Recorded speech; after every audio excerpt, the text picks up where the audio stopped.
right, well, let's try that again. All right, welcome back to the party, everybody. This is Morty, and I am your host, Lunch, aka the Indian Jesus, here to resurrect the second coming of common sense. Everybody hit that like and subscribe. You know I would do it for you, and let's party. So wait, you guys didn't hear my new intro song? Maybe the screen didn't share properly? I'm not going to go through the whole thing again, but just the first line. What happened? What happened? You aren't hearing this?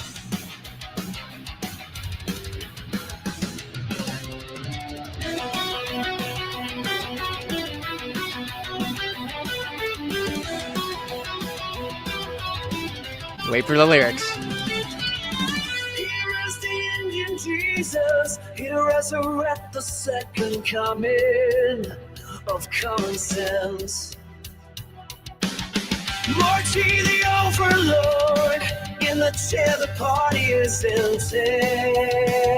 All right, so we'll have to try that again next time. But yes, we've got a custom song. We're going to get a video to go through it. Welcome to the party. Shout out to Liberty Plus TV, said like Tim Pool's band. I will take that.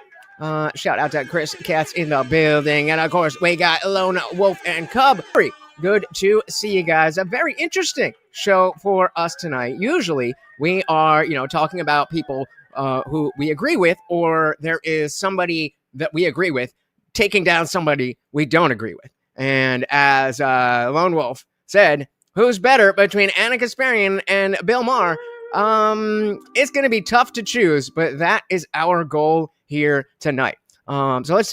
She was just on the Club Random podcast. You may have seen some clips, but let's dive right into it. As always, guys, if you can't hear the video, please do let me know.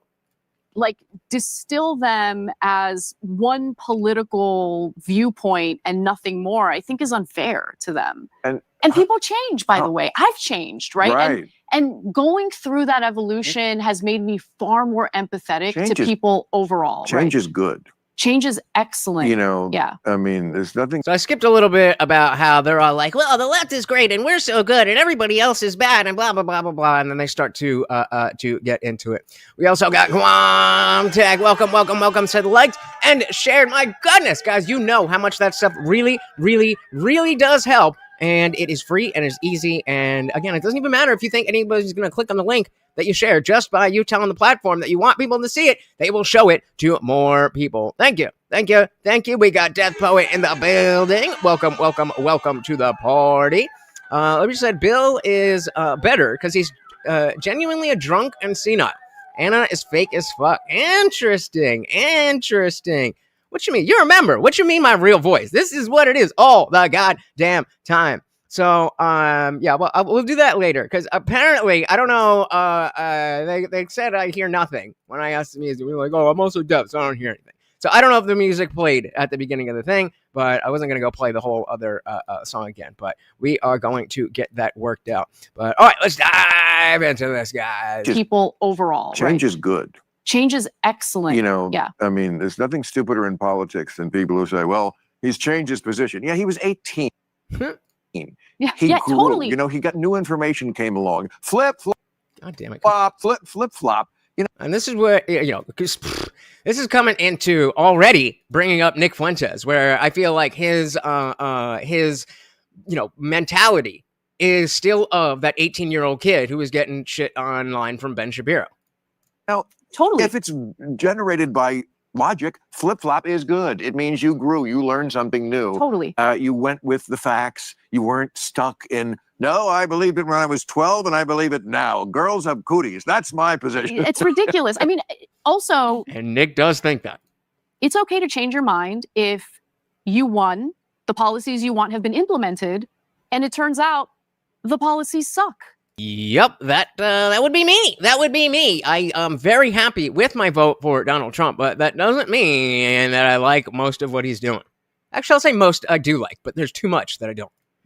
Right? I mean, it's okay to admit, oh, this didn't work out. Let's recalibrate. And that was my big issue with Democrats and California in particular, where it's like, oh, we have done some of these criminal justice reforms. And they've been kind of Oh, disastrous. so much. I mean, if Right? I could list just the things that the left has done that they think are helping, that are counter to their own goals. They're literally That's how getting much people your head is up killed. your Yeah. ass. You know, defunding the police, Well, which, you know, like didn't help African Americans who usually want more police, not corrupt police. it's even worse than that. But that It's even they worse than that. want more police. It's so racist. They think they're being anti-racist, and actually, it's being very racist to assume. Wait, hold on. Shout out to Equality Never saying no audio at all. You can't hear me at all. I think that's because I'm pretty sure you guys would have told me something if you can't hear me at all, right? As always, if you cannot hear me or the video, please do let me know. Black people is saying, well, aren't they the criminals? We can't have a lot of cops around them. No, they're not. So a really good friend of mine who does consulting for media, like, would send me polls, and the polls were about, you know, Black Americans and how they feel about policing and what they want. Do they want to defund policing? Do they want to increase policing? And I was shocked. Poll after poll indicated, no, they don't want to cut funding for policing. In fact, No. the problem they have with policing is that they don't feel that the police force in their community is doing enough to keep them safe in their communities, which is very similar to what was happening in the 1990s. Like, if you go back and watch local news reports out of LA, for instance, in the 1990s, one of the biggest complaints from, you know, people living in, at the time it was South Central, now it's considered South LA. One of the biggest complaints was, we don't see enough police keeping our community safe. And No, it's always the liberal elites, typically white, that are always like, I know what's best for this community that I have no connection to, have never talked to anybody that lives there.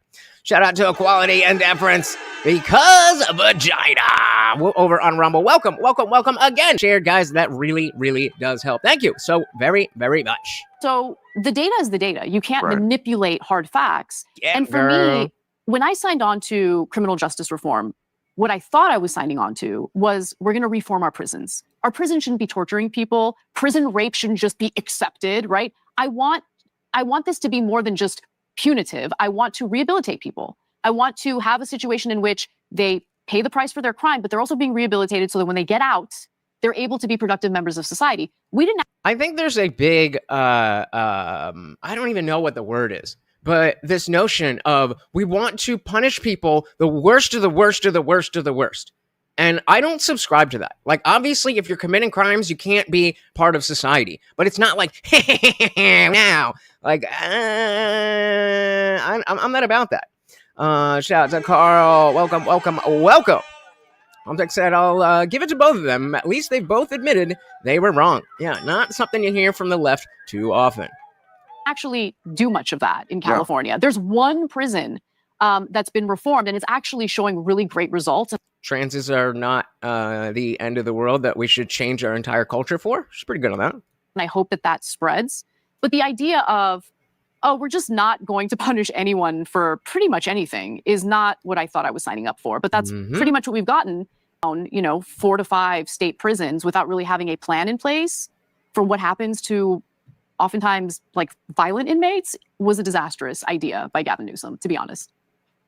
I mean, the bizarre... No argument there. This bizarre obsession Mm-hmm. with putting women, rather men, or at least people with penises. Oh, you're going to get me in trouble. You're going to get me in trouble, Bill. You're going to get me in trouble. Why? There's no trouble for Because you. Your life is trouble. I'm supposed to be totally okay There's with no it. supposed to be. First of all... Is it bad that I don't want to see a dick in the women's locker room?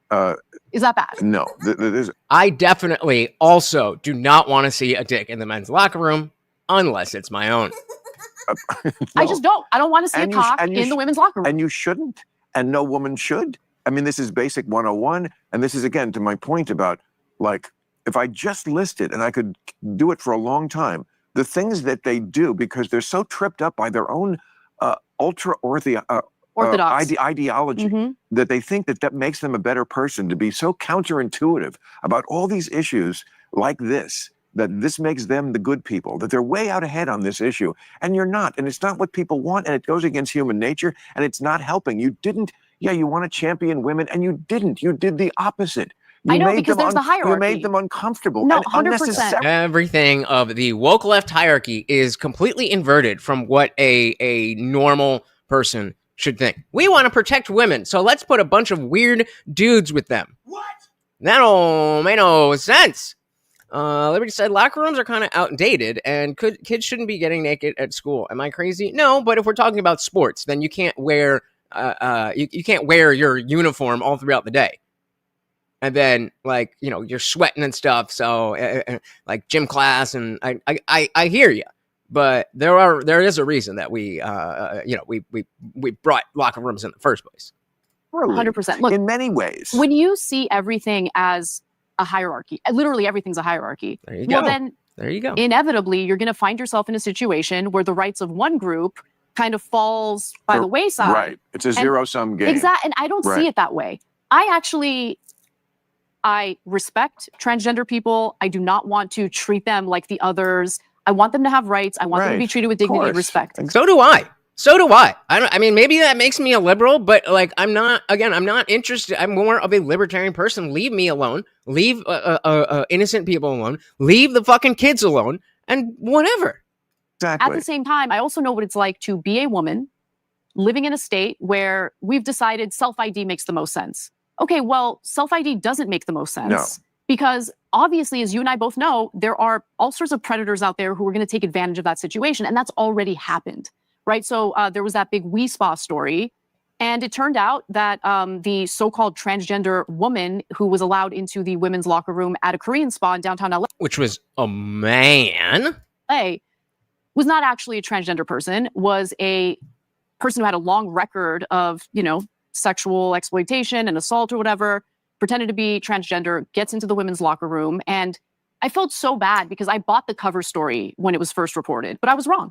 And that's exactly it. The lack of understanding that, hey, if we do this, then people are going to hate us. Why are you carrying water for regular, well, I guess not regular, but just plain old creepy men who are going to decide to put on a dress and whatever and do all this crazy shit. And then you're like, hey, that's one of us. What? I'm like, all right, if that's one of you, then what you are is not good. Shout out to Mark and Angry Amputee. Welcome to the party. Equality said if you ain't got a dick, you ain't a chick. Yep, exactly. Use the minority to control the majority. So bad because I bought the cover story when it was first reported, but I was wrong to buy it. I should have asked more questions. And that poor woman, she happened to be a black woman who's complaining at the front desk of We Spa. She was dragged through the mud when in reality, she witnessed this person fondling themselves in the women's locker room. See, what I would be really appreciative of specifically when it comes to Ana, because I think I genuinely agree with you, generally agree with you guys that Bill is just, he's out there. He'll call out some stuff, and I appreciate that, but he's not moving the needle. Whereas Ana is definitely somebody that people pay attention to. And so it's all well and good to be like, yeah, I was wrong about this. But how about a little bit of, not only was I wrong about this, but part of the reason that this became such a big deal, and that big deal came and bit me in the ass, was because of things that I said. Things that, the ways that I characterized people who did actually know what was going on, who were actually saying, this is not good.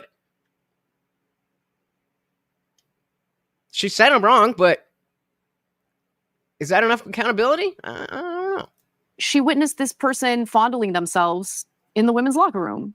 Now, this person is not transgender. This is not an indictment of transgender people. It's an indictment of a... According to them, it is. According to them, well, at least the activists, it definitely is. That's why this movement failed. Not transgender. This is not an indictment of transgender people. It's an indictment of a policy that was not thought through. And as a result, there are women who are going to suffer. And as a result, there are transgender people who are going to suffer because people are going to make the mistake of thinking, oh, well, that guy was transgender and this is how they behave. No, this is not how they behave. We need to be smarter about these policies. It's that simple. It's so good to hear you say that. Yeah. Really good. I did not expect that. Really? Well, in general, you're a lot more reasonable than I thought you would. The fire breathers. Well, and see, right there, Ana's been one of the most, flip-flopping on the big culture war issues. So the fact that he doesn't even know that Ana's gone through all of this, again, shows how out of touch he is. He's just that boomer guy who thinks I have all the right answers, and that's it. Whenever somebody disagrees with me, they must be wrong because I have all the right answers. Like I said, Bill seems to represent the slightly more informed boomer. Realizes there's a problem, but too old to actually care. Bingo. Well said. Well said. Well, you're a lot more reasonable than I thought you would. The fire breathers, are always trying to. I mean, if we start talking about Gaza, I think you're going to disagree with me probably. That's probably where we'd have the most disagreement. But in terms of the transgender... Guys, I have an announcement.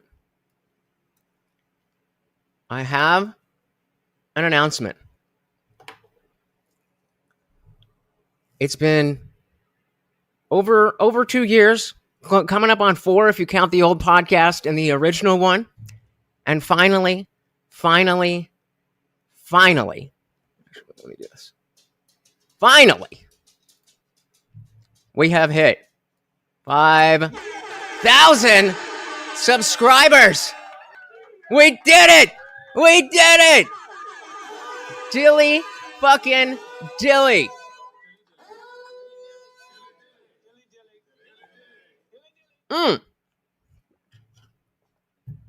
You guys are amazing.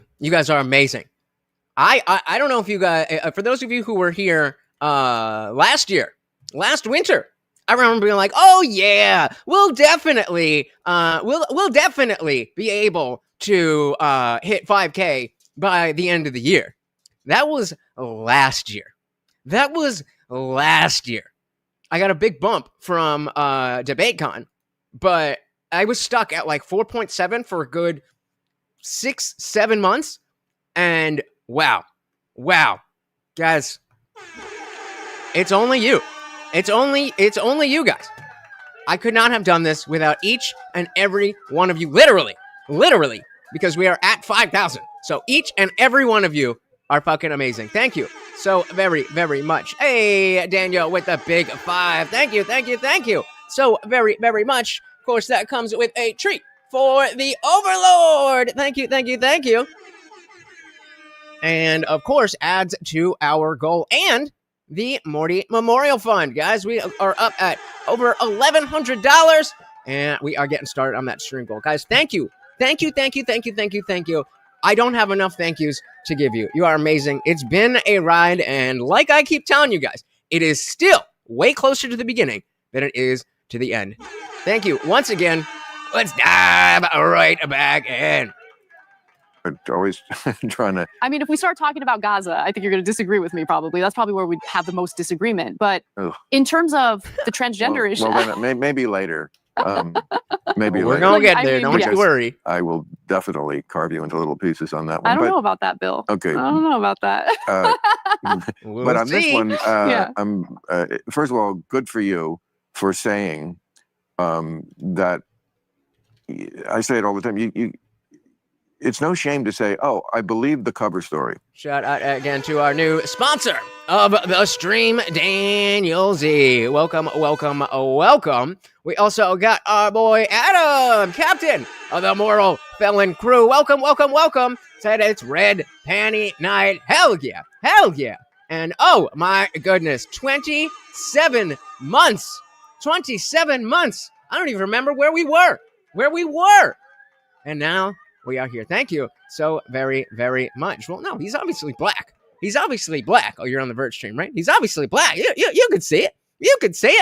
We got a Maverick being Frank. Welcome. So if you change your views, you get more followers. Never too late to jump on the Deport Atheists bandwagon. Fair enough, but I'm going to stay true to you guys. Thank you so very, very much. Oh, my goodness. I am over the moon right now.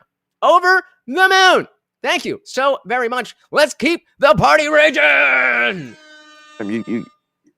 It's no shame to say, oh, I believe the cover story. Yeah, I do. Because the cover story just means that everybody has their own narrative. Nobody pursues the truth on either side. You have to work really hard. Yes. But since it's my job, I do, to get the full story. Nobody ever prints if you read the New York Times and the New York Post, it's like these two, it's just funny to do it because it. I will say, early on in his life, we just happened to be in a number of situations where there were black people and it was like they scared him or something. Not even like on purpose, but there was a period of time where I did feel like I have to be a little bit more careful with him around black people. But that's him. That ain't me. That ain't me.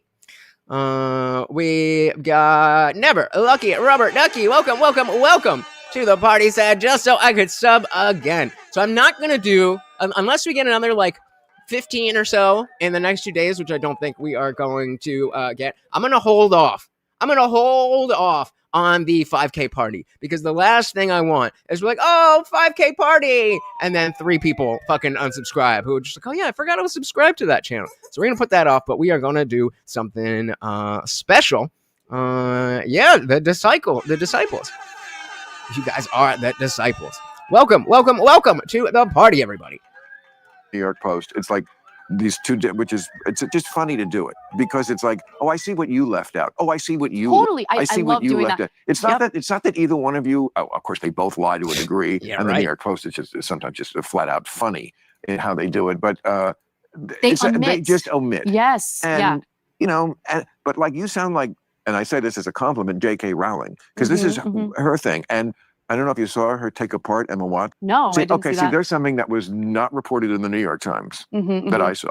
Like we don't see that. We don't notice this. This is not worthy of comment, and it so fucking was. And of course, in the New York Post, they loved it. Wait, what was it? Emma Watson. Oh, No. Emma Watson. Shout out to J.K. Rowling.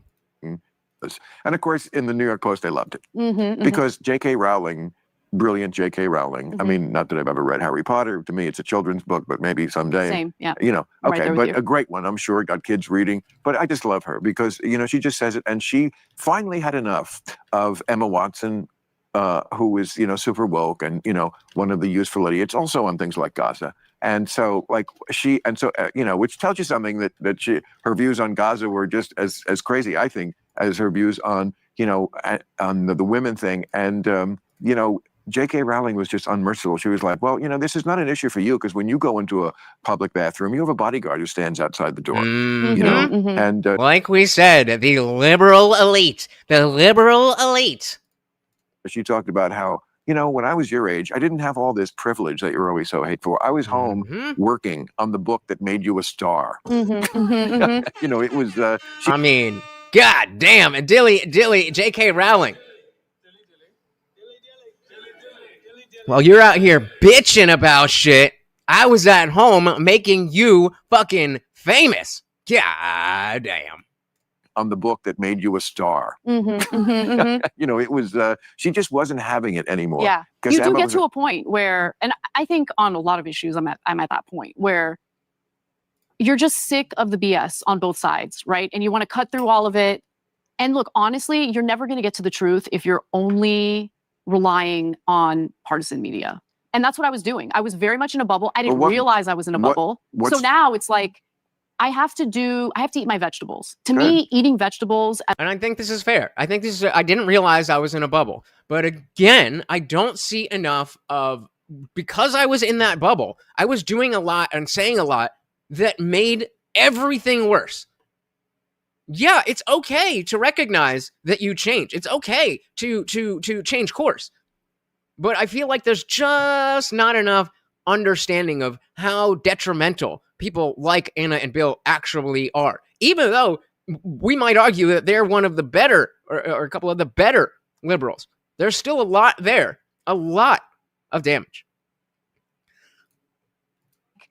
I have to eat my vegetables. To me, eating vegetables as someone who works in media is reading and consuming content that is going to make you uncomfortable because it's going to challenge what your preconceived notions are.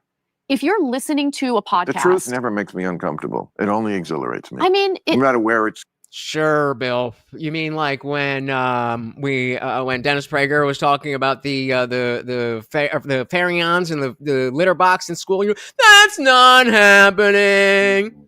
You love the truth, right? The truth that aligns with what you already think.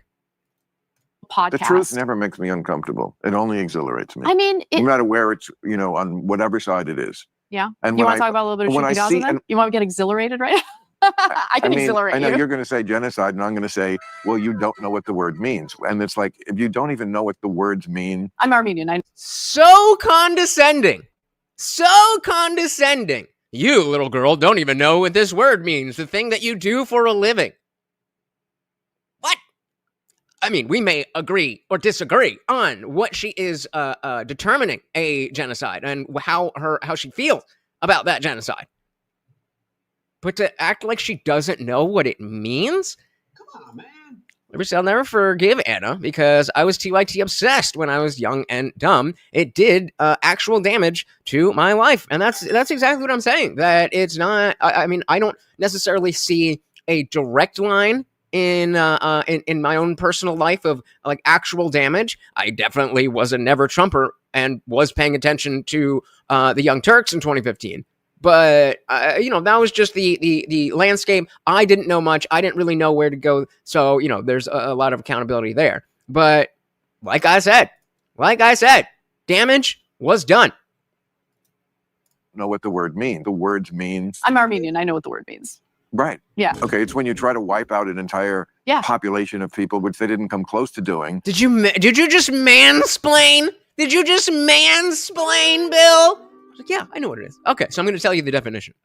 I mean, they prosecuted a war in which they were attacked, which everybody gets to do. Which, by the way, let me just say, if they were literally going after Hamas, which that is legitimate. That's totally legitimate.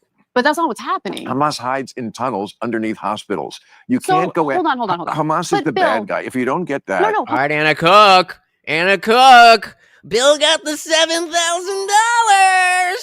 You don't get much. What Hamas did on October 7th was disgusting. Killing. I mean, I don't make it. I don't. Again, like, bro, like that's not. Yeah, she is Armenian. Irony with the Young Turks, not lost on us. But what was he just? Oh, he was just clapping at this. Like disgusting. Killing. I mean, I don't. The condescension is never ending. He cannot speak without condescension, which is again a very core part of things that you see with these liberal elites. I don't at all hold back on that. In fact, that's the easiest thing in the world to say. I mean, nobody disagrees. Nobody disagrees. There are people who disagree. Actually, raping baby. Yes, there are. There are people who think I'm wrong because Hamas. Right. They're freedom fighters. What kind of freedom are we talking about here? That people see Hamas, the people who hate oppression so much, are on the side of the people. And that's not just Hamas. If you social justice warriors, if you have any other issue besides gender apartheid in the world that is above that, you're just a joke. I don't think so. I remember from Religulous, he was talking about going to church. So I don't think so. Apartheid in the world that is above that, you're just a joke. That if you hate oppression, there is one issue which should be above all because it affects more people, hundreds of millions of women who have basically no freedom in the Muslim world. Right. So we should slaughter them instead, which is what's been happening. Well, you should prosecute a war to the end. That does involve slaughter of everyone. And so he's half. A war to the end. That does involve slaughter of every war. I think, listen, civilians get killed in wars. I think everyone knows that. Everyone acknowledges that. Especially when you hide behind them. But when 83%, according to the IDF's own data, and this is reported, by the way, I consume Israeli media on this. I don't consume American media on this. And Israeli media is super honest, way more honest than our media is. So when the IDF's own data indicates that 83% of the people that they've killed are civilians. Because they hide behind them. But Bill, do you understand? There's nothing we can do. We just have to blow up innocent people. There's no other way to do anything here. Shout out to Mike Brown said, Bill Maher is way smarter than Ana Kasparian. There is a way that I can agree with you. Okay, tell me why. There is a way that I could agree with you, but there's a way that I might not agree with you. So say more, and we'll figure it out. Gontek said, Jews! I'll take. What would be the thing to bring the extreme right and extreme left together for $100, Alex? I mean, there's definitely coalition around not liking Israel, but if that became more of a kitchen table thing, then I think we would be a little bit better off. Are civilians. Because they hide behind them. But Bill, Do you understand that by killing so many civilians, they are essentially multiplying extremism? I do understand that. Insurgent math. Insurgent math. Do you understand that there's very often in the world two very bad choices, and I'm an American. I have to vote in presidential elections. Yes, I do know that. Okay, you don't have the good choice. Mhm. You have the bad choice and the even worse choice. So I'm choosing the worst choice because I'm just right. Israel has been being attacked by Hamas. First of all, the entire Arab world rejected them for 75 years. They kept trying to make a deal. They kept saying, no, we want it all. That's what from the river to the sea means. It means we want it all. We don't want a compromise. They've never wanted a compromise. Israel gave Gaza back. But did they? But gave Bill, it back. But Bill, In let's 2000 let's say our country was occupied by Mexico, right? We have a Mjolnir's Wrath, welcome, said Bill Maher may be an asshole, but at least he's a fair asshole. She's just a delusional moron. I don't know. Is he a fair asshole? I don't think he is a fair asshole. And I think the level of delusion with Ana has been on maybe not a sharp decline, but certainly a decline. You know? But Bill, In let's 2000 let's say our country was occupied by Mexico, right? We have a bunch of people who are occupying our land, and then they decide, Well, it's you know what, not we're your going to land, hold on, let and me they finish. weren't occupying Let me it. finish. Let's say Mexico decides, you know what, we're going to leave, but we're going to control their electricity, what goes in, what comes out. Because they were attacking We're going to them. mow the And this is why I wanted to cover this. This is why I want to cover these two talking, because they are very good represent. Look at that freeze frame. Look at that freeze frame. They're both good representations of the different factions of the, I'll say, mainstream left. Obviously, you know, you got your tankies and your straight up commies and stuff like that. But in terms of the woke left and the boomer left, and more of the alternative left, I think they're both good representations. What is going on here? They're both good representations of those groups, and seeing how not only do they think, but what do they think about each other? That is the good stuff. Look at that. One more second on that freeze frame. Come on and just like randomly decide we're going to slaughter people because they allegedly threw rocks. They have literally nuclear. Well, they didn't allegedly. I mean, Israel has nuclear weapons, Bill. They have nuclear weapons. And they don't. And they have the world's military superpower backing them. Right. Well, they have nuclear weapons, which they don't use. If Hamas no, they don't use it. But to pretend if Hamas had a nuclear weapon, how many seconds would it take before they used it on Israel? I have no idea. 3. 3's the answer. 3 seconds. He's like, I know the future, that if they were going to do this is exactly what they would do. Okay, and if you don't listen to me and accept that what I say is the incontrovertible truth, then you're stupid. Okay. I have no idea. 3. 3's the answer. 3 seconds. How do you know that, Bill? Come on. Because it's in their charter. If they used a nuclear weapon against Israel, I'm pretty sure the very land that Hamas cares about would be done for. Okay, then they would be martyrs, and that would be a good thing, because that's their death cult view of the world. It's a good thing when you die. That's why they strap suicide vests sometimes on children. The fact that you can't see the moral difference between these two sides always amazes me among people. I actually don't see the moral difference when you have like Bezalel Smotrich and Ben Gvir literally talking about exterminating the entire population of Gaza. Okay, they're not talking about and these are not, they are. I mean, the statements are brazen, they're upfront, they're honest. This is what they actually want to do. Well, I mean, the West Bank is another example. The West Bank had nothing to do with what happened on October 7th, but they're annexing that. If you're asking me, do not deny that at all. That land anyway. They're raining terror on innocent people, innocent Palestinians. They're driving them out of their homes. Like, listen, I am willing to admit, because it's the truth, that what Hamas did on October 7th was a fucking atrocity. Oh, wow. Killing innocent people. Who couldn't admit that? But you have a difficult time. But again, the condescension is like she's trying to establish, okay, we both obviously agree that October 7th was bad. But then we go beyond that and we talk about what's been happening since then. And it's not just, oh, poor Israel, they're just in the country. And that's how the boomer minded people are, especially on the right. But I mean, I guess you see it on the left too. And usually you can tie it to the religiosity, but you know, he's not religious. Shout out to Candyman. Welcome. Said, Bill's old school liberalism. This lady is new school liberalism. They lack critical thinking skills. And again, knowing the difference between how these two operate, these two individuals and these two groups operate, is important. Shout out to the Rage page. Welcome. Very good to see ya. Fucking atrocity. Oh, wow. Killing innocent Who people. couldn't admit that? But you have a difficult time at least acknowledging the atrocities that have been committed against innocent civilians in Gaza. Well, it depends on what you call an atrocity. All wars are going to have A atrocities. double tap on a hospital? A double tap on a hospital? So when the first responders show up? I don't know exactly what you're talking about. Of course you don't. Okay, listen, I know about this. You don't actually know what genocide means, okay?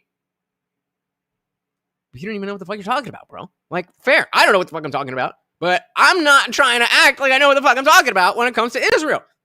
I just don't want my tax dollars going to some conflict where it doesn't seem like anybody actually wants to win. They just want to kill. After that, I don't know. A hospital? So when the first responders show up? I don't know exactly what you're talking about. I vaguely remember the thing. Right. Yeah. First of all, that's an old terrorist trick. Mhm. That's what they do all the time. Okay, but are you at least going to acknowledge that the IDF doing that was wrong? Yeah, I'm sure. Well, yeah, by that logic, Bill, this is an old terrorist trick. You just mentioned Israel doing an old terrorist trick. Can we agree that that's bad, regardless of whether it is a response to anything or not? What are we talking about? Hey, I was hoping Box would be here. Welcome. Very good to see you. Let's dive right in. Yeah, exactly. I'm not about that. All the time. Okay, but are you at least going to acknowledge that the IDF doing that was wrong? Yeah, I'm sure they have committed what we would call war crimes, as every army does in every war. Right, including our own, right? In every war, including the Civil War. I forget who it was who made the good point. Like, during the Civil War, a lot of people would say, especially in the South, that Sherman did not have to burn Atlanta quite as badly as he did. I mean, we were pretty brutal. But would you... Well, in the past, people have been brutal. So even though they're being brutal now, it doesn't mean anything bad, okay? As badly as he did. I mean, we were pretty brutal. But would you also then just say, well, we don't know who the good guys were in that war? No, I think it was the North. I think that... Okay, who's the good guy in this war, then?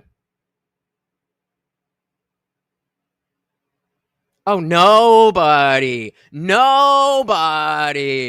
Shout out to Morgas Hammer over on Rumble. Welcome to the party. Said, liked, and shared. Oh, my goodness, guys, thank you so very, very much. That is how we got to 5K tonight.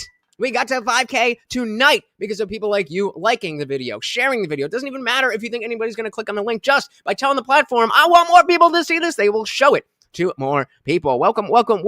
Said, when Hamas kills civilians, horrific atrocities. When Israel kills way more civilians, well, it's just collateral damage. Sounds about right. Well, we don't know who the good guys were in that war. No, I think it was the North. I think that they committed the atrocity in Atlanta. Yeah, that's true. They burned when they shouldn't have. They were very rough on the South. They were still the good guys. They were fighting against slavery as Israel is fighting to survive. And also, they are the front line in the Western world. I totally disagree with you on this entirely. How was America the good guy in this war? I'm not saying like, oh, we are so bad, like lashes. I'm not saying that. But what exactly do you mean by this?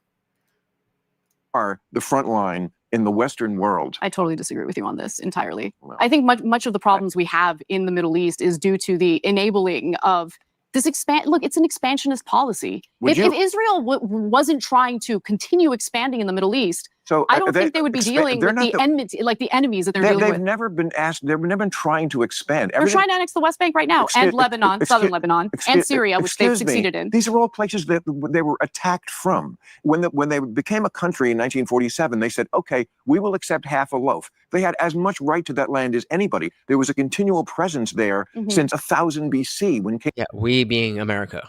David had a kingdom. I don't care about that at all. Okay, but it's relevant. You can't wipe out innocent people. Oh, and so when I know a thing, When I know something, it's the most important relevant factor, okay? But when I don't know something about where you're, well, that doesn't matter.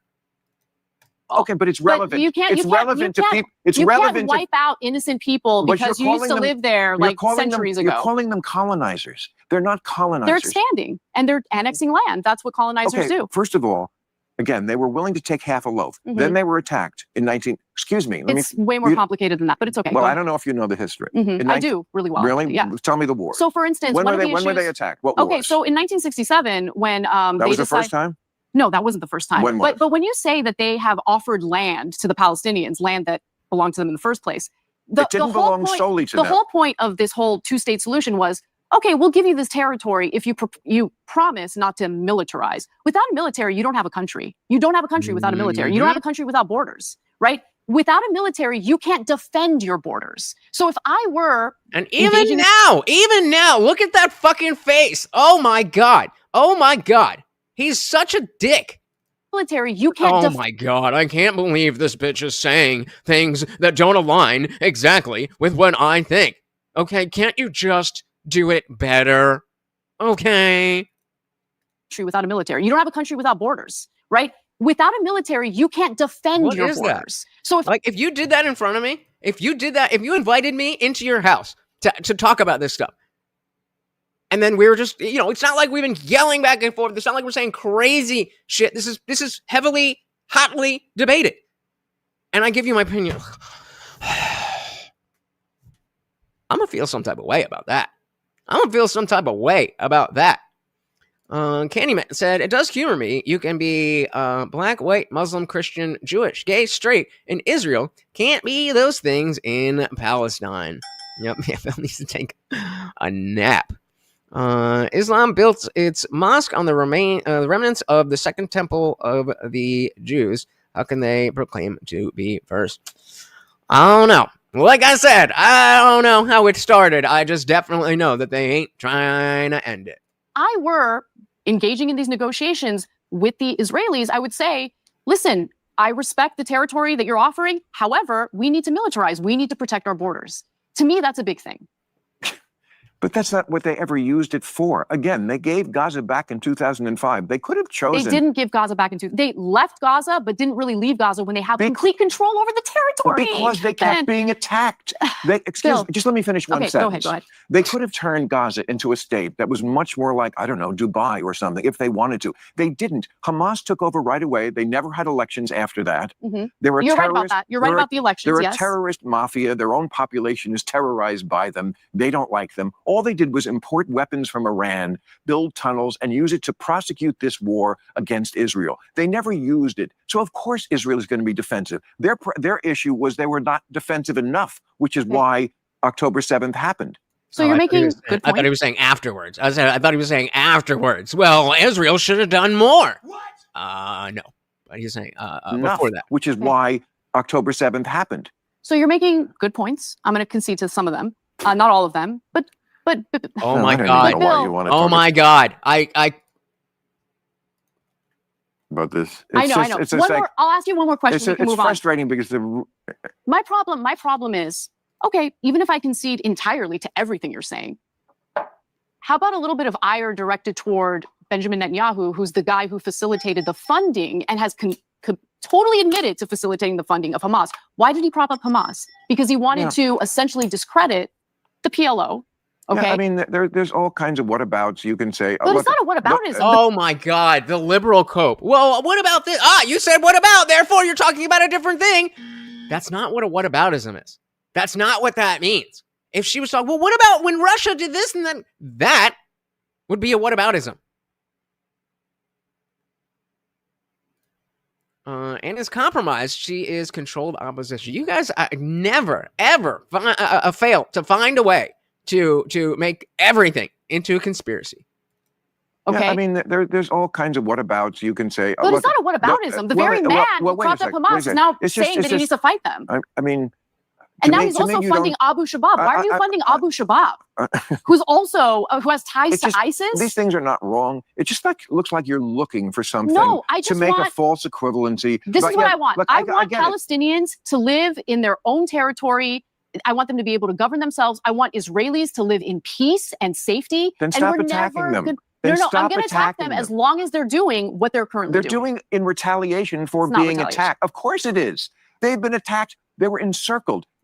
Lebanon. Why are they in Lebanon? Because Hezbollah was attacking from there. Right, in response to what they're doing in Gaza, yes.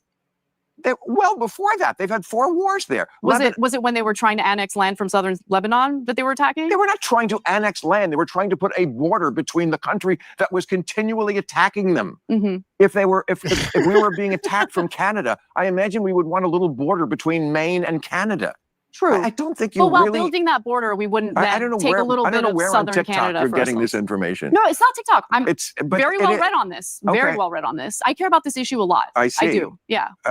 Let me ask you. You don't agree with me, so your opinion must be from TikTok. And by the way, I've learned some good shit on TikTok.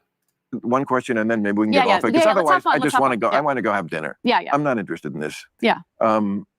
It's not really. And if they had spent the whole time talking about Israel, I would not have covered this.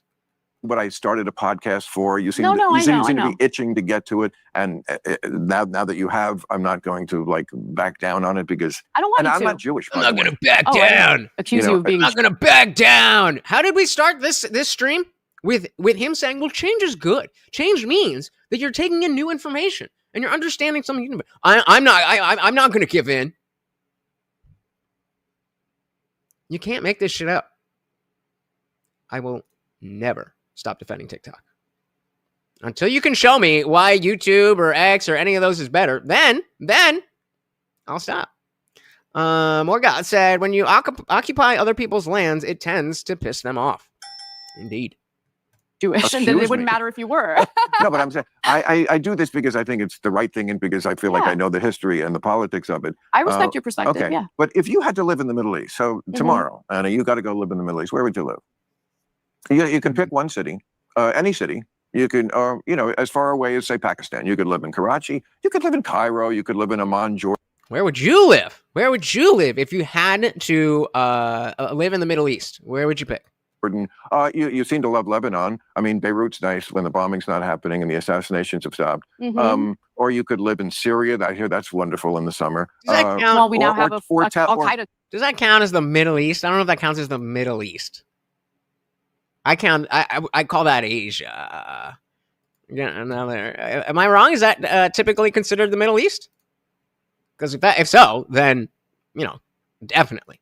Syria, I hear that's wonderful in the summer. Well, we now have Al-Qaeda terrorists leading Syria. Or the Houthis, I'm sure would make room for you. Yeah. Tel Aviv. Well, then Dubai is the obvious winner. Or the West Bank, Ramallah, I think is wonderful for a little. In the fall, it gets lovely. Where would you live? What city would you live in? Well, where do you think you'd be comfortable in that dress? Right. A lot of the Middle East is part of Asia, but not all of the not all of Asia is the Middle East.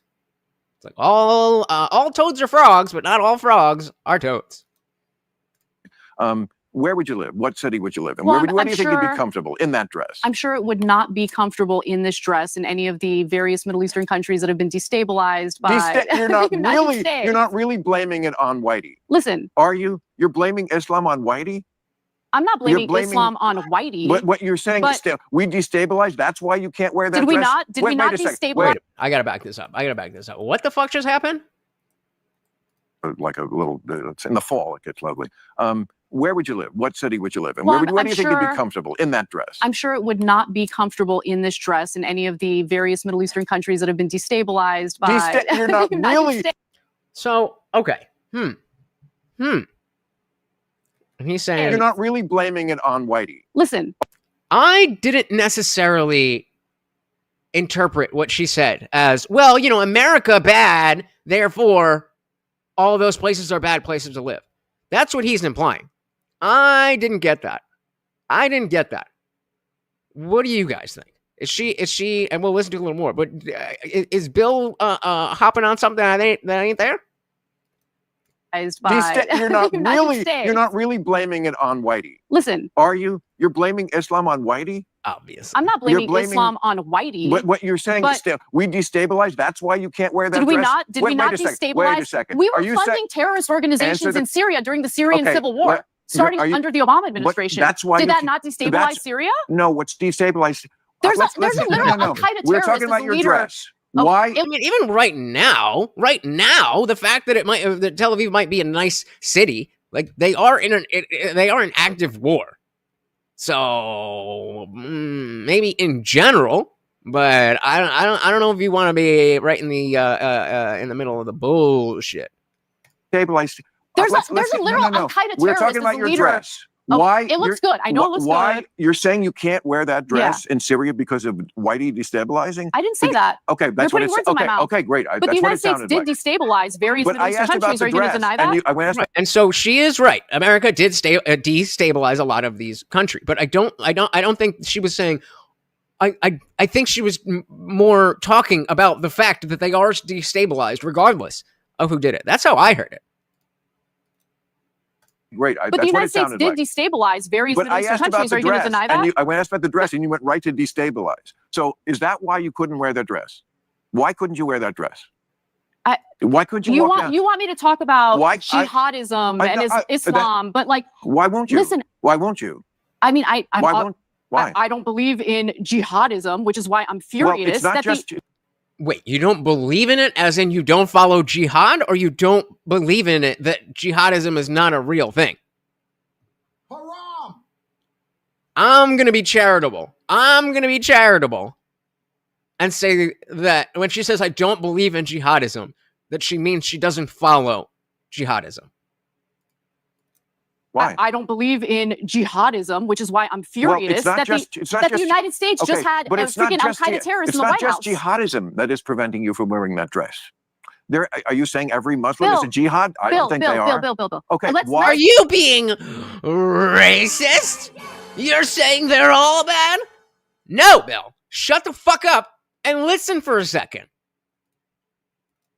Are you saying every Muslim is a jihad? I don't think they are. Bill. Okay, why can't you wear that dress? Let's focus for a second. No, you won't answer this question. I'm not going to defend that religion, like that extremist religion at all. Why can't you just say? That's not what this discussion is about. This discussion is about it's very much what it's about. Ordinary, innocent human beings that I don't want to be slaughtered, regardless of what their religion is. No one does. Then stop starting. Right. So, okay, but then you, Bill, can't take the position that, well, I'm good because I am justifying the death of a lot of these people.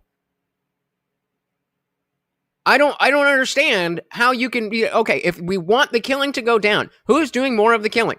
Yes, October 7th was a horrible, horrible, horrible thing. With the backing of America, we could have gotten SEAL Team 6 in there and taken out Hamas in 90 minutes. But didn't nobody want to do that? Ain't no money in that. Ain't no global posturing in that. That I don't want to be slaughtered, regardless of what their religion is. No one does. Then stop starting wars. It's that simple. Stop attacking Israel. It'll stop. Okay. But the fact that you can't answer that question. Okay. And again, Bill's like, of course, I know that if they were going to stop, then the world would be peaceful and amazing. Yeah, right? Shout out to New Year. Shout out. You know. If you know, you know. I don't necessarily think that all Muslims are bad. I'm an American. I look at people as individuals. But if you're going to tie yourself to a faith that says it's totally cool to just lie about all of the horrific shit we do, then you're not on my team. You're not on my team. Israel, it'll stop. Okay. But the fact that you can't answer that question, and you know that I don't know what the question is. What's the question? You keep doing What's my question? What's your question? Because you don't really 7 states in 5 years. want to hear it. No, go ahead. I will give you space to speak. Go ahead. Then you will let me. Yeah. Okay. The question is, if you could live anywhere, right, from North Africa all the way to, we left out Uzbekistan. You could live there. We're still trying to get her to say Israel here. Kazakhstan. We get it, Bill. Saudi Arabia, Riyadh. Oh, none of the above. And none of them. Or Tel Aviv. None of them. Literally none of them. But if you had to choose one, you would. So I would not. Karachi, Pakistan, and Tel Aviv, same thing. I would figure something out, but that's powerful. Not as smart as I know you are. That's. Come on. You're going to get killed. You're going to get killed for that for good reason. No, I don't. Yes, you are, and for good reason. Okay, Because- Bill, because- I'm Armenian. I have literal family members who currently live in Iran. I have no love for the Iranian regime. Let me be clear about that. I left out anyone's- Tehran. Would you like to live Hold there? on. But let me just say something. Tel Aviv, There Tehran. is so much disinformation. He's again the first order thinking. Well, we're talking about Israel, okay? So if you bring up another country, then you must be trying to dodge something. Or maybe we're testing the principle. Yeah, right. And Larry says, I don't even know if she'd be safe in Israel. Would you like to live Hold there? on. But let me just say something. Tel Aviv, There Tehran. is so much disinformation. Armenian Christians who are part of the Armenian diaspora as a result of the 1915 genocide against Armenians. I know it. They're living in Sure. Iran right now. They're going to church. They're being left alone by the Ayatollah, as awful as the Ayatollah is. So look, I'm not saying I would want to live in Iran. I don't want to live anywhere in the Middle East. I want to live here in the United if States you- of America, the I know, greatest but freaking country in the world. You're like a politician. Let's You're go. avoiding the No, que- I'm being as super honest as I can be. No, you're not. No, you're not. 100% I'm being honest with you. No. Because the question is, if you had to pick a city, and you're not answering that question, you're doing She is kind of a little warming around it. Just pick somewhere. what I have no Or you know what? If I was there, then I'd be like, obviously you want me to say Tel Aviv. Obviously you want me to say Tel Aviv. And then make him be like, okay, you're trying to get to something. What are we getting at? You're interest in doing any what place in the Middle politicians are East. doing and saying, I don't want to live in any of them. I want to live in America. That's not the question. The question is, if you had to pick, would you rather live in Tel Aviv? Because I promise you, you wouldn't last a week in the other places, and you could easily live in Tel Aviv. So if you don't think that speaks of a difference between cultures and civilizations, then okay, we'll leave it there. But I promise you it does. And if you had to actually do that, I think you would agree with me. I think given my very harsh and vociferous criticisms of the Israeli government, I probably wouldn't feel so safe living in Tel Aviv right now under this government. Under this government. There you go. First of all, they have free speech there. So So she gets to pick, but then when she picks, and or maybe she it doesn't specifically, but she's saying again, calling him out that clearly you're trying to get me to say Tel Aviv. And then again, well, I don't know if I'd feel safe. We're like, hold on, Anna, you absolutely would feel safe, okay? Because I know everything, and the only way to be a real person, a Western liberal, anywhere in the Middle East, is to suck off Israel. Nah. Shout out to Box with the big 5. Thank you. So very, very much. Of course, a treat. Right here. There you go. He's going blind. Morty, it's right there. There you go. Thank you so very, very much. Said, make no mistake. There is more than enough land for everyone to live there. The religion keeps them fighting. Yup. Dogma will fucking do that to you. Thank you so very, very much, sir. And of course, that makes you the new co-sponsor of the stream. Government. well, that's Under this government. First of all, they have free speech there, so it would not be an issue.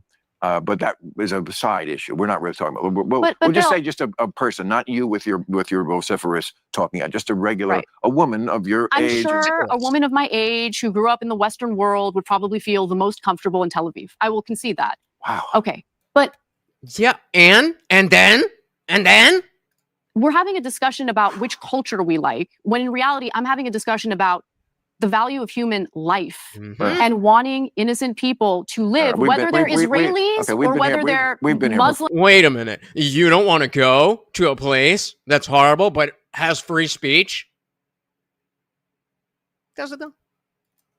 Innocent people to live, we've whether been- they're we- we- Israelis okay, we've or been whether here- they're we've been here Muslims in some other Okay. Muslim country. In the You know Middle what? East. When I'm bored, I know the audience is bored. Yeah, So I'm going to no. cut it there because we've been Apparently. around that Apparently, no, and then. mulberry bush before. Right. So I don't want to go around it again. Okay. You want to talk about husbands again? Anything else. 'Cause, Listen, and I am able to sit with people I disagree with. yeah. And it is what it is. We disagree on this issue. I mean- I don't think that this issue alone is the makeup of who you are as a person. So Oh, so you don't think that we should be canceling our family members based on this disagreement? That's what most of the left thinks. I just want to be clear about that. Yeah. I think that we need to be able to have these kinds of discussions, as fiery as they are, because this is how we come to a solution or a conclusion. You need the tension. I think the tension is a good thing. At some point, this country lost the ability to sit with that tension because that's where we grow. That's where we learn, right? And so, you've brought up some thought-provoking things. I hope I've brought up some thought-provoking points. I doubt that was the case, but I will say this show, whatever the fuck this is, this happens. A dumpster fire. First of all, it's ironic because I started this because I have a show about politics. I don't, I have a job. This is like, let's do something completely different where we don't have to talk about politics. And but politics is everything. Especially with someone who's political, right? But even people are sometimes it doesn't need to be everything. I said if I'm going to do a podcast, it's going to be completely different than real time. And it is almost exactly the same, just more weed and less content. Shout out to Daniel again with the right. That was you last time, right? Yeah, I said fuck you, box. I am the sponsor now. Thank you. So very, very much. There we go. Very, very, very much appreciated. It says, side note, call Mary. Okay, so yeah. Let's see. So you're taking out Candace. You're marrying Pearly Things? And you're gonna, I agree on fuck Anna. I don't know. You know what? I think I would, I don't know. That's a tough one. What do you guys think? I could just there's no way. I'm definitely killing in the game Pearl. That's no question. I think I'd say fuck Candace because she's out there.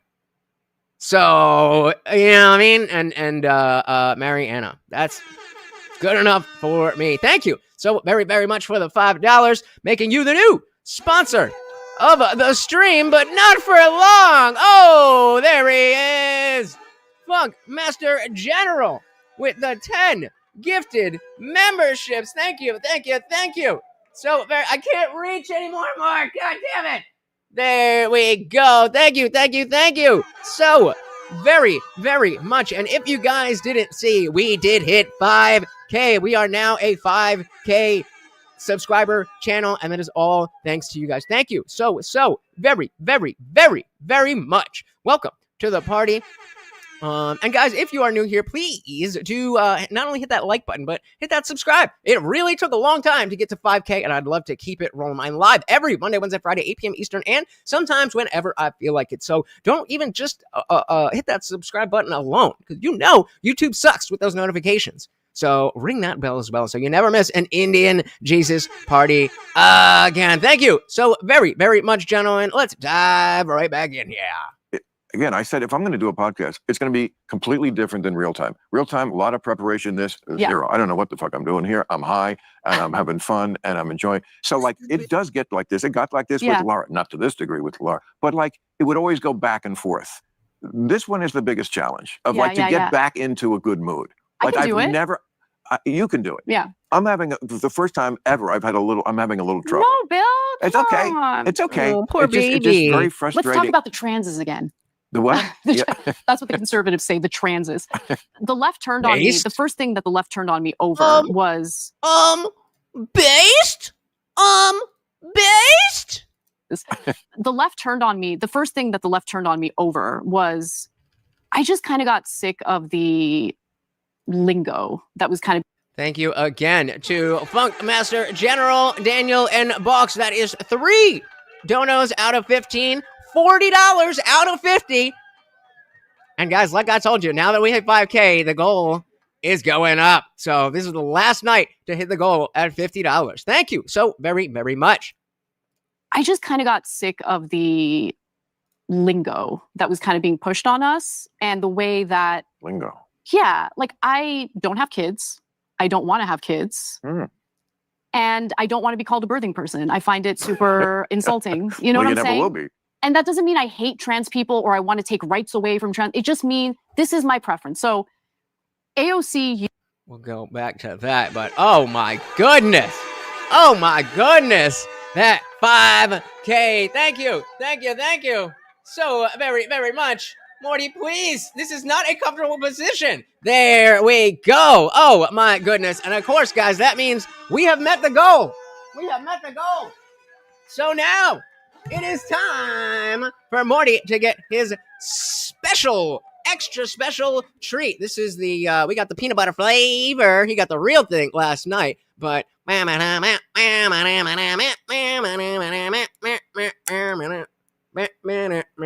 can feel it being empty already. But now that we have hit the goal, guys, every single donation, 99 cents, every single donation comes with a refill for Morty. Thank you so very, very much. I don't have the words, brother. Thank you so much. Thank you. It's away from trans. It just means this is my preference. So AOC used birthing people or birthing person. Of course. And it was in the context of women's reproductive rights being stripped away from them by the Supreme Court. So I'm already pretty furious about what had just happened in the Supreme Court and the reversal of rights that we've had for decades. And then on top of that, you have AOC referred to women as birthing people because she wants to be inclusive. And yeah, I had a little bit of a moment where I was just like, please don't call me on X, Twitter at the time. Please don't call me a birthing person. I'm a woman. I want to be called a woman. So you fought with AOC on X? I mean, on Twitter. I mean, I didn't even mention AOC. I was just making a point to the public. Like, this is where I stand on this specific issue, right? The terminology that's being used to refer to women. One of my friends who works for a different media organization put out like 5 different videos condemning me about it. And I'm just like, this is worth destroying your friendship over? Really? This is insane. And you know me well. We are friends.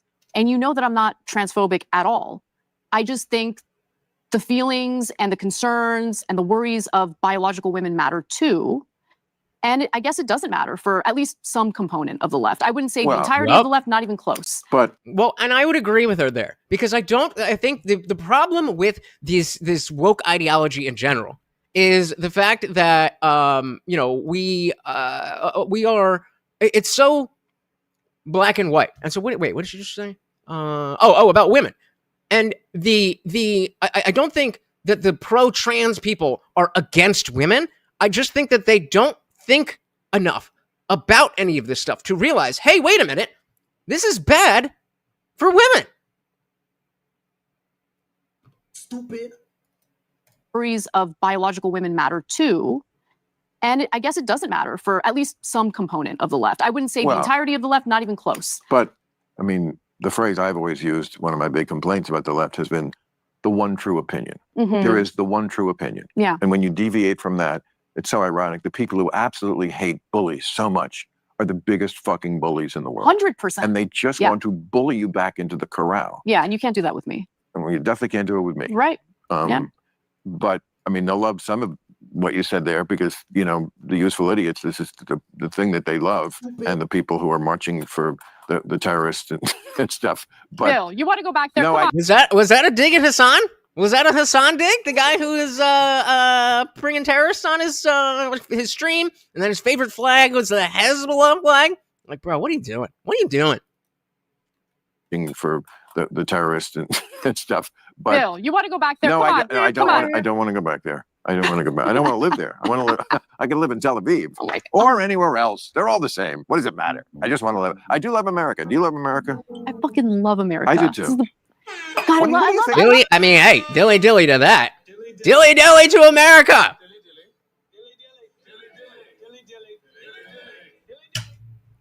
Gotta love America. Right? Where else would you rather be? You love America? I fucking love America. I do too. God, I love America so much, and it makes me so angry that it's not that our people aren't being tended to. You know what I mean? Tended to. So this. Anna. We might be getting into some territory where I'm like, okay, now you're both are so horribly wrong that I can't pick one of you that's worse. Let's see. And I'm not saying that in the context of like, oh, God, we want government to take care of all of us at all. No, I'm just talking about, I just feel like our country is being looted right now. And it makes me so furious. I feel like I can definitely agree with that. I can definitely agree with that. Whether you want to talk about other countries looting us as a country or the government looting the citizens I see it. I ain't mad at that. United Slaves of Israel. Oof. Yikes. Oh, and it makes me so furious. I feel like I was reading this really great article about, and I kind of got this, but he put the meat on the bones for it to me. It started out just talking about how the idea of the poverty line. Yeah. It was based, I didn't realize this, like in the 50s or something, based on like 3 times what a family paid for food. Mhm. So because you paid back then about 33% went to food, but we're in a very different place now because we only really pay about 5%. Food is cheap, but rent, Rent's mortgage, insane. Mortgage is child insane. care, like this. Yeah. Food is not cheap. It's cheap if you are fucking rich. And it may not be as bad as it was under Biden, but food is fucking expensive. All these other things. I remember when I was a wee lad. I'm from Jersey, so we got our amazing bagels and pizza. And so once you were old enough to drive to school, or you had a friend that would drive you to school, it was just commonplace to stop at a bagel shop and get a bacon, egg, and cheese sandwich for breakfast. I don't remember where I was going with this. What did you just say? Oh, but rent. And that used to be like $3.95 for a sandwich on a bagel, 2 or 3 eggs with a bunch of bacon and a cup of coffee. Now it's like $7 just for the sandwich. So don't tell me that food is not expensive.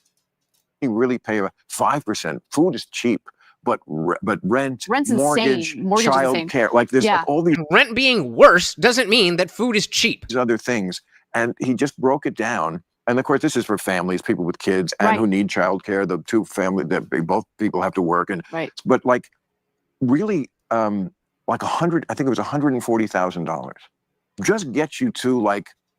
That's insane. Living like getting by, basically. A little better, but maybe not even like, big vacation or just like. Not in LA. Yeah, right. That's for sure. It definitely depends on where you live. Right. But like the numbers that, we used to think $150,000. I read that stat recently that like a lot of people make I was like, wow, America's pretty rich. Not really. Right. Not really, because 150. Because there's this thing called inflation,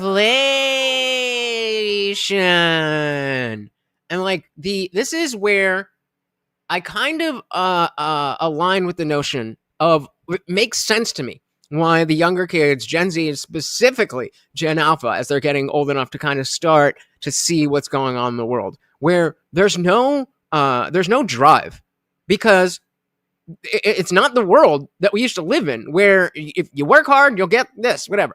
You work hard, you're going to get a good job, you're going to graduate college, you're going to all that stuff. That's so far from guaranteed. And yes, housing is a huge aspect of it.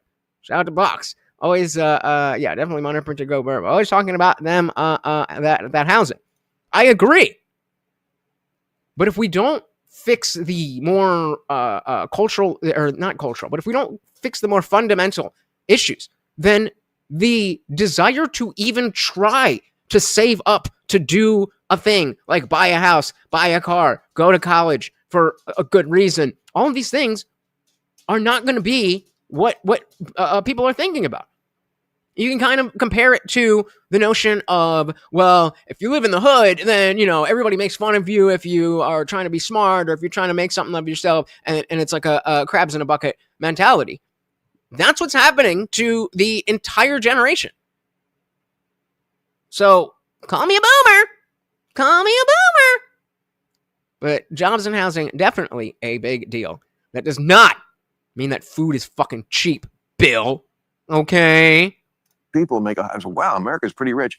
Not really. Right. Not really, because $150,000 with that kind of a nut is not rich at all. It's true. It's okay. No, You're not. It's okay. And actually, if you make really low money, you get a lot of government benefits. But then when you make this kind of money, you lose them all. So you wind up like as close to the bone almost. I mean, God. You don't even have to get to 100. If this goes where, oh my God, if this goes where I think it's going to go, I have the perfect fucking clip. Put a 1 in the chat if you do not know who the Twitch streamer Pokimane is. If you do not know who Pokimane is, put a 1 in the chat. 150,000. I mean, the poverty line is considered so utterly low that people who are very obviously living in poverty, like they're not making enough income and should qualify for various, programs to kind of get them on their feet. If I bought 90 eggs and ate as much as I could, there is no possible way I could get through all those eggs. That's the tough part about being a small guy that lives on my own. I can't buy a lot of fresh food because it goes bad. Even a regular carton of fucking eggs. Sometimes it's just like, all right, I mean, I'm eating these just because I have them now. Insane. All right, so let's see if this goes where we think it'll go. We got a side quest. So a shout out to Sense Partech. Welcome. Said, thank you for saying cheap relative to how much income percentage food costs were in the 50s. Okay, fair. If that's what he's saying, then I mean, that's obviously true. But it's just like, yeah, food's just, it's no problem. Like, that was one of the biggest problems. And yes, things have gotten better. Thank you, Trump. But not cheap. For various, programs to kind of get them on their feet. They don't qualify for them, right? But so I explain to me the American economy, because I never can quite get it. Why they take so much of my money. Right. Yes. It's not like yes. Talk about those because you vote for this. You vote for it. What do you mean? Why do they take it so much? Because you vote for them to fucking take it. Fucking taxes. Whenever I hear like rich people don't pay tax, what? I can't remember the last year when I knew it was give more than half. And I'm not even bitching about it if it went. Listen, there is now more than half. That's a lot. More than half. There should be a moratorium. And so they're talking about, well, it's like the real rich people get away with murder, but we're so poor that they take all of my money. Meanwhile, they're both millionaires. And it reminds me of this clip from a Pokimane stream. So Pokimane is a female gaming streamer who is one of these people that's very closely aligned with Hassan Piker. Making lots of money. She's part of the Hollywood of Twitch. Then I forget exactly who this other guy is, but do you think someday we'll have a revolution like that in America?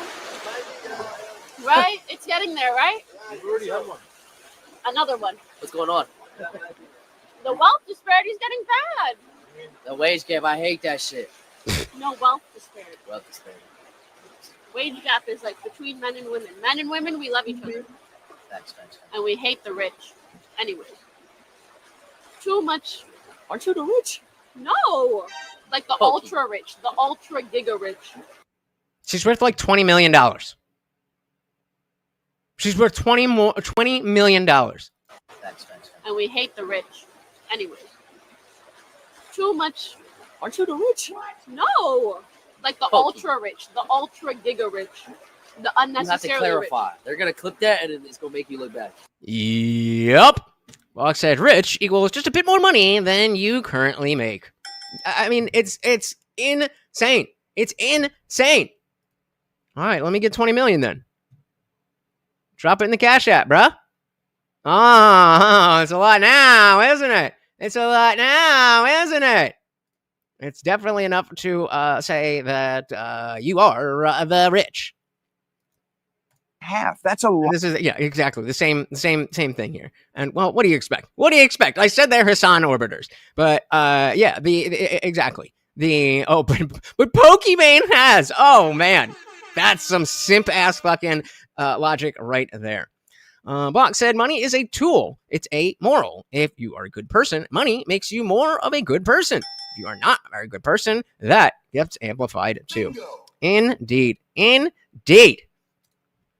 I like that. Why? Because it's true. Odd. Or wait.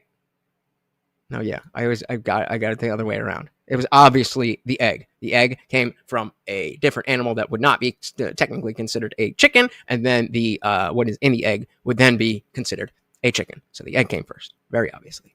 About it, if it went Listen, there is now more than half. That's a lot. More than half. There should be a moratorium on the discussion, and yet still poor people. Whether we increase taxes or whatever. And look, I actually think that there are some examples of corporations in particular who get like they get taxed. Amazon should not be getting a tax refund. Right. That's ridiculous. That's the thing, is that we're like in the rich people that aren't really that rich who get hit hard. No, you're and when you make hundreds of billions, then you pay nothing. It's insane. It's insane. Partly because you have an army of lawyers, and partly because it's in stocks and things, and the tax code is not, Reagan tried to make it simple. It's not simple, and they game the system. That's true. All right, what do you guys think? If you had to put a percentage, what percent of Americans, definitely, what percent of Americans do you think are worth $20 million? Because Lynn is saying that's not rich. So I'm just curious. I agree with you, Ajibra. But I mean, a $20 million annuity would make over $120K yearly. Yeah, I mean, like, and again, we're not talking about making that money. We're just talking about having that money. So we're not saying she's like making $20 million a year is definitely rich. But she said 10, 1%, 6, 6.5, 10%. You think 10% of Americans are worth $20 million? Well, according to the chat GPT, as what percent of Americans are worth $20 million? It is hard to find a precise authoritative figure for the percentage of Americans who have a net worth of 20 million or more, but we can roughly estimate the order. So, according to the recent estimate, net worth, top 0.5% of households require a net worth around $20.15 million. The top 1% is 13 million. Because 20 million is roughly the cutoff of the top 0.5% of U.S. households. And that's households. That's not individuals. Insane. Yeah, the net worth things are always a little off. But yeah, so 0.5% of Americans are worth $20 million. But yeah, that's not rich. That's not rich. That's some broke boy shit. To make it simple, it's not simple, and they game the system. That's true. But just don't tell me we don't pay a lot of tax. How can you? And I've seen the stats. The government Where's the money going? Confiscate a lot of money. Where's the money going? I'm okay with it, but yes, where is it going? Why is there still homeless, and why is there still not railroads built in California? Why? And it's just like stupidity and fucking bureaucrats and just everybody with their beak at the trough. Yep. And just there's all this bullshit, and a lot of it does come from the left. I mean, look, what's happening in California, I think, is a really good example of what graft, waste, all of that looks like. So, for instance, if you look at the state of California, people are paying their taxes. Okay, our state taxes are super high, municipal taxes, sales taxes, very high. It's very expensive to live in California. Very. And state tax alone is 13, right? It's insane because of what we get in return, which is squalor, homeless encampments, okay? Story after story involving audits showing that various nonprofits have just stolen the money, have decided to take the money, pad their pockets. I mean, the most NGOs, the overwhelming majority of money that comes into the organization goes to salaries. They might not be for profit, but they definitely make a profit. Safetyism. Yes. Overregulation, red tape. Yes, in California, there is overregulation, especially as it pertains to real estate, construction. Yeah. We need to build more. I completely agree. Lone from Cub said the fraud in the homeless scam from California is a feature of the system, not a bug. I don't even know how you could disagree. We have to accept that all of the people who can understand the homeless problem, that can communicate to other people who have power in California, either they don't know that just throwing money at homeless people is not a fix, or they know exactly what they're doing. There's too much money. There's too much money to be made. If we solve homelessness, what am I going to do for a living? Says the NGO leader. Especially as it pertains to real estate, construction. We need to build more houses. I said this to Gavin when last time he was on my show, and like, oh, absolutely, like, yes, I'm going to look into the red tape thing. It's just that is the one that I think is so hard to ever. It's like they always say, I'm going to Washington, we're going to get rid of the waste and fraud. They never do. No. Everybody has their plan, Doge or whatever Al Gore had, and we're gonna get the lobbyists, we're gonna fucking get rid of that, and they never do. It's that smarmy, sleazy mud flow of consultant. And how many times did you vote for him, Bill? How many times did you vote for new scum? Since Partsec said NGOs are basically a business model that thrive on perpetuating the problems they advertise to solve and deriding anyone who question as bad people. You don't care about the homeless? How wouldn't you care? Like, oh my God, that's so mean. Shut up.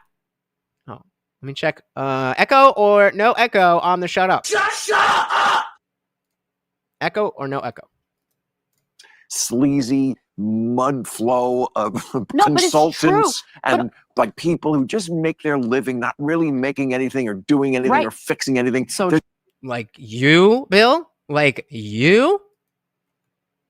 True. Just everyone has their little piece, and it winds up the people. We pay a lot of taxes, and it doesn't quite get to the people. Or no, it doesn't. That's the thing that drives me nuts. In California, it's not like we're nickel and diming people. We have funded various programs to the tune of tens of billions of dollars. $24 billion in homeless funding. And now there's more homeless than there ever was. Throw more money at it, please. I mean, remember Octomom? I do remember Octomom. Is she in the news again? I'm just saying. Yeah. She got a lot of. I don't know what it would cost privately to birth 8 children. You can pay me to do that. There's no amount. Apparently we couldn't pay you to get one. Right? True, yeah. I totally understand that, but I'm a man, of course. Yeah. I get it, and I never wanted kids. The one thing that's been steady in my life is when I was a kid, I didn't like kids, and I still don't. Like, I definitely wouldn't say that I like kids. I just, being 36, and, my sister's pregnant now, and that'll be the first, like, baby or child that's around in my life since I was a kid. And so I wouldn't say that like I'm good or bad with kids, but I've always wanted kids. And I definitely understand that like I'm a little awkward because I don't know how to interact with kids like that. But I've always wanted my own family. The notion of no, I don't want any of that. That's a little weird to me. Not that like you should, definitely. To each their own. But just strikes me as odd. There's a natural desire to procreate. Life when I was a kid, I didn't like kids, and I still don't. Like it never really love changed. Kids. I just don't. I don't want to be responsible for any of them. Well, that for sure I don't want. But like, I don't want to be responsible for any of them.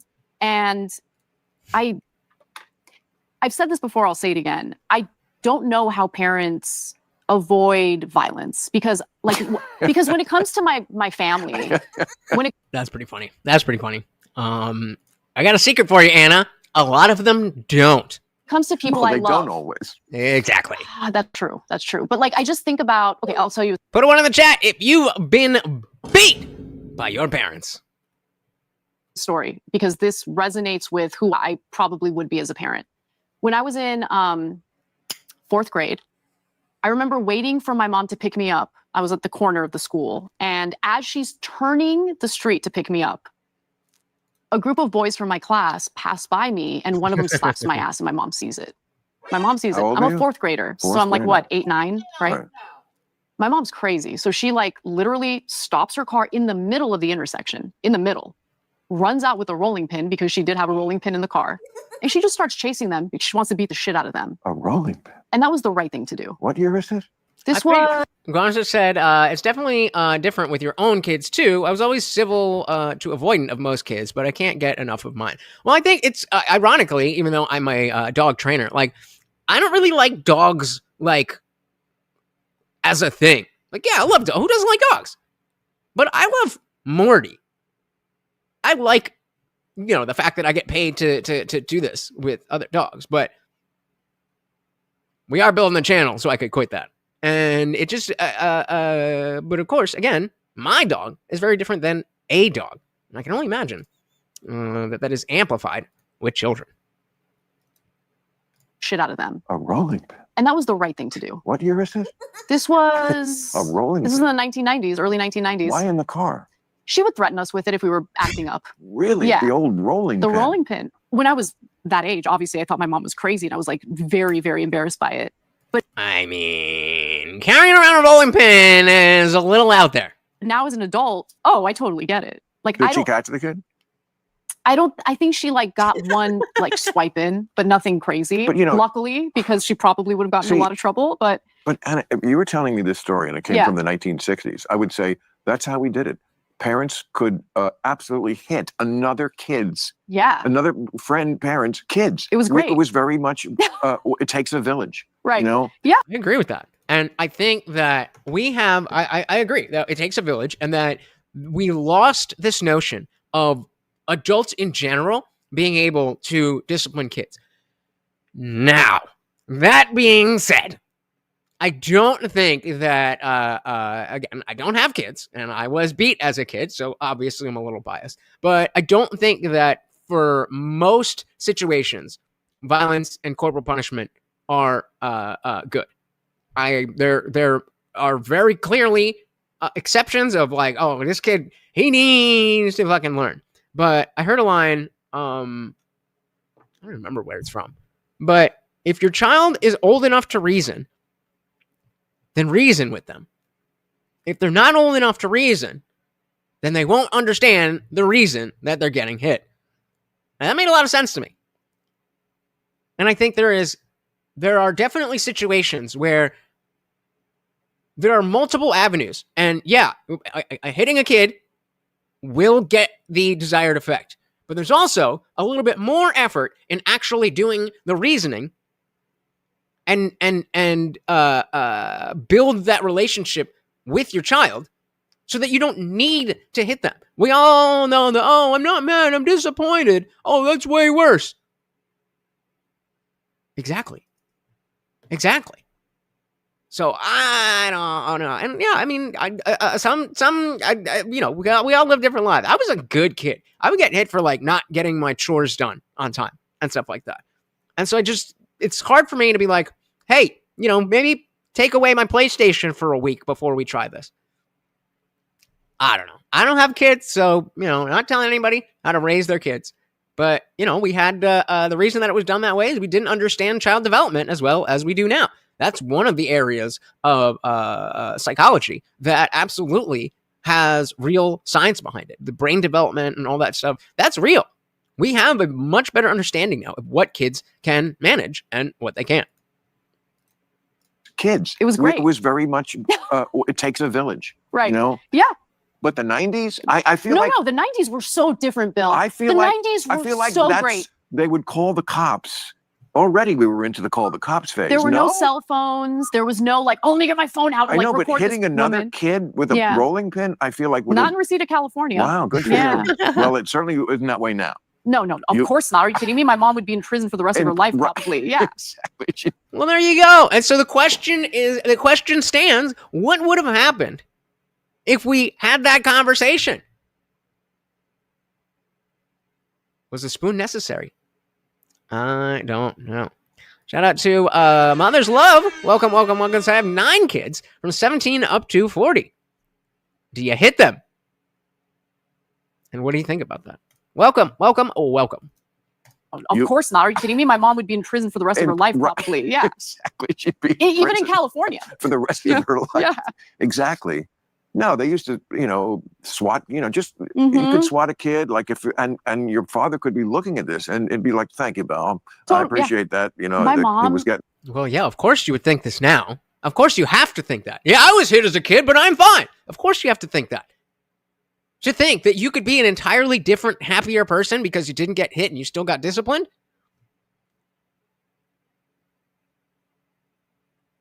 okay, discipline itself is not abuse, but you can be abusively disciplinary.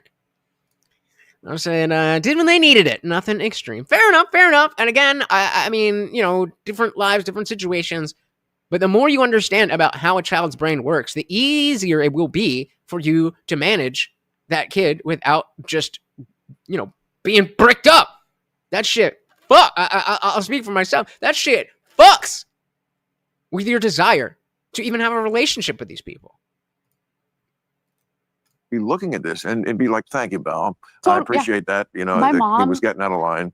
My mom at like open houses, this is when I was in elementary school, I'll never forget it. She would literally tell the teacher, listen, if my kids are acting up, I give you permission to spank them. And I'm like, Mom, don't say that. Like, you're not supposed to say that. But she was very much of the mind. Right. I want to tie a bow on that because I don't know if I finished that thought that discipline doesn't need to be violence, but discipline is extremely necessary. And so the point was, if we had moved on a trajectory where it was okay to discipline other people's kids because we weren't using violence as the discipline, I think we'd be in a better position where we still have adults. It's socially acceptable for them to discipline other people's kids. And I'm like, Mom, don't say that. Like, you're not supposed to say that. But she was very much of the mindset, and this was an old school mindset that doesn't exist anymore. If the teacher says that you're for you, I'm talking as the child. You love them all the same after you beat the shit out of them. That's not what I'm talking about. I'm talking to that baby looking back at you and sees you as the utmost safety and control. Fucks with kids' heads. mindset that doesn't exist anymore. If the teacher says that you're misbehaving, you're in the wrong. Whereas now I feel like if the teacher says the kid is misbehaving, the parent fights the teacher, which I think is a mistake. I've always said that. There used to be an ironclad wall. You couldn't break the chain. Your parent and your teacher, and now the parents take the side of the kid. That's where it all went. Oh, it's a total mistake. Yeah. But this is that gentle parenting. There's a difference. There's a difference between what I am talking about and not going overboard and gentle parenting. Well, you know, we don't listen and we don't say no. Yeah. That's not what I'm talking about. Side of the kid. That's where it all went. Oh, it's a total mistake. Yeah. But I mean, you seem like you're from such a traditional family. They must have been a lot of pressure to have a kid. I mean, it sounds like you're from, you know, what I call villagers, people who have like, what? Don't say that to my dad, okay? Well, people because in Armenian culture, calling someone a villager is like, I don't mean it as an insult. Anahit, the villagers, you know? No, I don't mean it that way. I use it in terms of sometimes with women, like women who like, and I don't mean this as a bad way, but like there are women who like they mate for life, you know? I mean, I'll mate for life, but not to have. All right, Rage Page. I'm totally fine if you want to drop some quotes, but let's not spam, please. Thank you.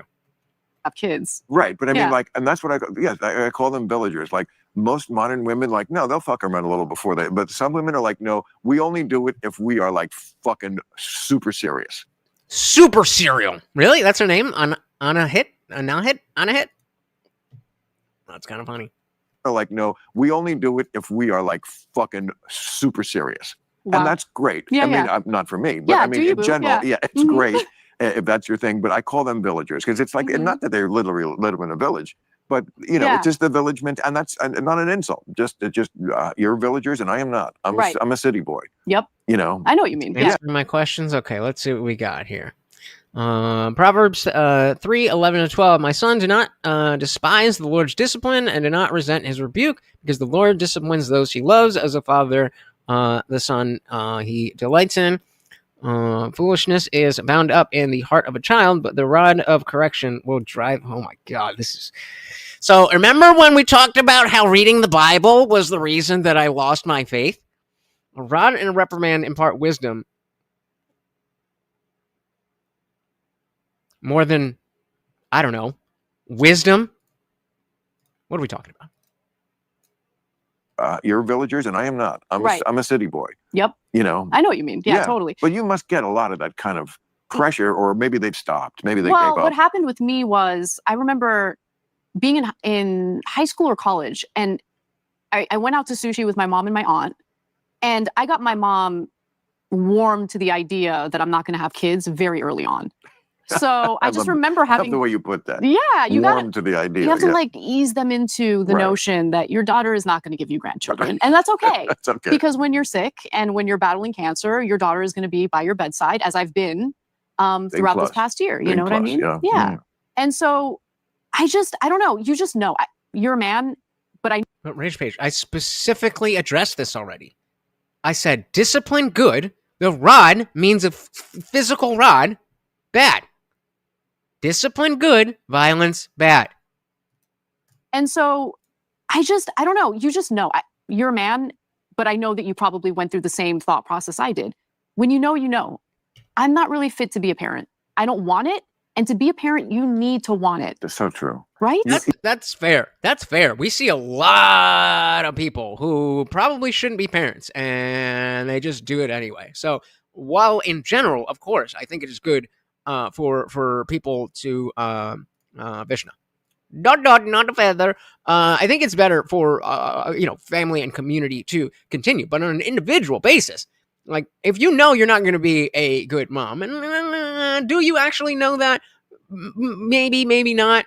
But you have an understanding of not entirely what's involved, but like, even though I don't have children, I have the understanding that, okay, that, I need to wake up in the middle of the night and for the next 18 years, everything is about them and stuff like that. So I understand that people would be that way. I don't know. I forgot. What did Bill say? I don't want it. And to be a parent, you need to want it. That's so true. Oh, yeah. The people who just don't want it. Maybe think about it a little bit first. Right? You have to be willing to basically trade your life for theirs. Yes. Not completely. And I don't want to do that. No, it is completely. It is completely. Well, you know what? It's completely because the parents... It should be completely. Agree or disagree? If you have children, that should be your whole life. I'm making that a poll. I don't want to do that. No, it is completely. It is completely. Well, you know what? It's completely because the parents of the modern era fucked it up and made it completely. Mm-hmm. My parents did not. I don't know where I was yakking about this recently, but I saw this person on TV, a woman, it was TMZ, I can say it, and she was talking about, they got into some discussion about kids, and she said, I wish I could have 1 hour a week. I can't live like that. It's just like everything every day. I never have a minute to myself. I'm packing lunches and I'm doing this and I'm picking them up. And I just thought, that sounds like someone who probably shouldn't have had kids, because the way, like, I'll use you guys that are parents, the way that you guys talk about having to do things for your kid. Like, yes, it's in a way of like, okay, maybe I don't necessarily feel like doing this, but even though I don't feel like doing this, the fact that it means this much to my kid matters more than what I feel like doing in the moment. Does that make sense? Am I kind of on base, or where am I with that? I never have a minute to myself. I'm packing lunches and I'm doing this and I'm picking them up. And I just thought, you guys did it to yourselves. My parents did not feel these kind of obligations to be around me all the time. Yeah.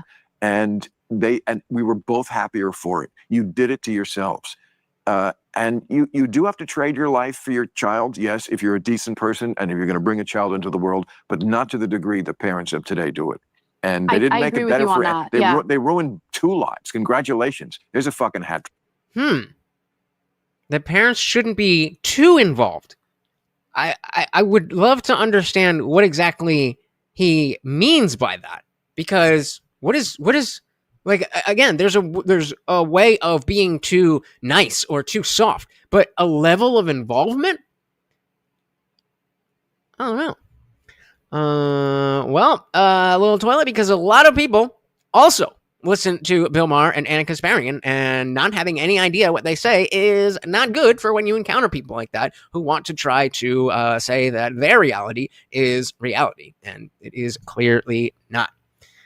Shout out to Mr. Johnson. Welcome to the party. Very good to see you guys. Let's dive right back in. I agree with you on that. They ruined 2 lives. Congratulations. There's a fucking hat trick for you and society. Who does?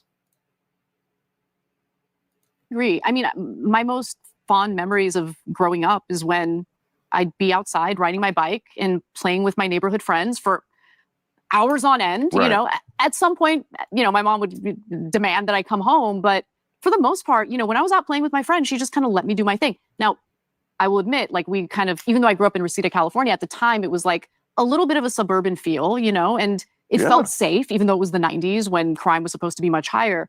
But it is the suburbs, isn't it? yeah, Reseda, California, sure. It was just, you know, working class community. It wasn't like, when you think of suburbs, you think of like beautiful, like polished, you know, landscape and everything. Not necessarily. I think there's quite a range. I think suburb is, the way that I use it, as more of a, I use it as kind of like an in-between. I keep forgetting about you, Verdes. See, I used to love being, you know, just here and here and here and here and here. But the Verdes, now I'm stuck behind the chat. And now I forgot what I was saying. Yeah, I think suburb just means not you know, not city enough and not rural. But I think there's a lot of space in between those things. And we didn't have that. Well, you just had a lawn. Yeah. A lawn. We had a front yard. I mean, Yeah. I went back to my house recently, like 2 years ago, at that Thanksgiving, probably 2 years ago this week. And I wanted to see the house I grew up in. And the neighbors who were still living there when I was a kid. Wow. Oh, yeah. That's impressive. Next Wow. door neighbors. Oh, and their son is one of my best friends. Still, you know, from That's awesome. like 8 years old. So I said, can you ask the neighbors if I could see the house I grew up in? And it was completely unrecognizable. Yeah. They had just, because it was very small. But the neighbor's house, which was the same model. Really? When my parents bought the house, this is World War II generation people on the GI Bill after the war in the 1950s. You didn't even see the house. You saw a model. They built these neighborhoods. And it's you got 24B. It's looked like every other house. Yes. That's a neighborhood I grew up in.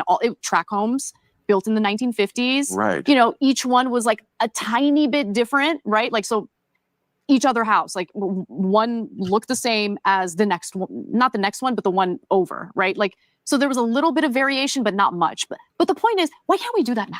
Do what? Like we desperately need more housing. Right. So why the fuck are we trying to reinvent the wheel? Why can't I wonder where Box gets it.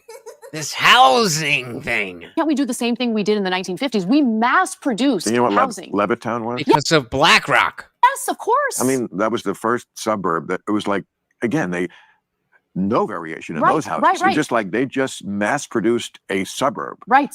Let's do that again. Yeah, we could. Why aren't we? Because we can't even get the homeless. The homeless houses cost like, I don't think that's the same fucking thing. Because housing homeless people implies a heavy subsidization. Whereas if you're just buying a home, then you're buying the home. Like, yeah, we got the issues with the banks and this and that and that and the mortgage. But that's a more manageable situation. Like $1 million a piece. I know. I'm working on a piece right now, an investigative piece on Project Home Key. And it isn't. So Project Home Key is the policy in the state of California it's like the housing first policy, right? Like we need to take every homeless person and put them in a hotel room that we have converted into an apartment, which is fine. I respect that idea if it's done efficiently and properly, but that's not what's going on. Hotels. I don't even agree with that on its principle. Why should we be putting people up in hotels? I've never been put up in a hotel. Have you guys ever been put up in a hotel on the government's dime?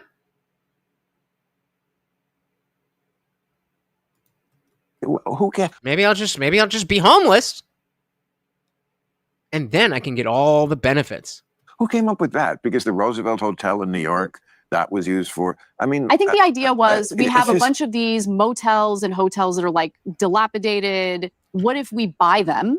And just like convert them to apartment units, which sounds like it makes a lot of sense, except in practice, it's actually been a bit of a disaster. Well, they weren't exactly. They just put them in the hotels. I know how I acted on the road in hotels all my life. It's just a bad idea. That's a good point. That's a good point. Not foster good behavior. They just don't. Well, it also just inherently, like the policy inherently minimizes the complexity of the issue in California, and I'm sure other states as well.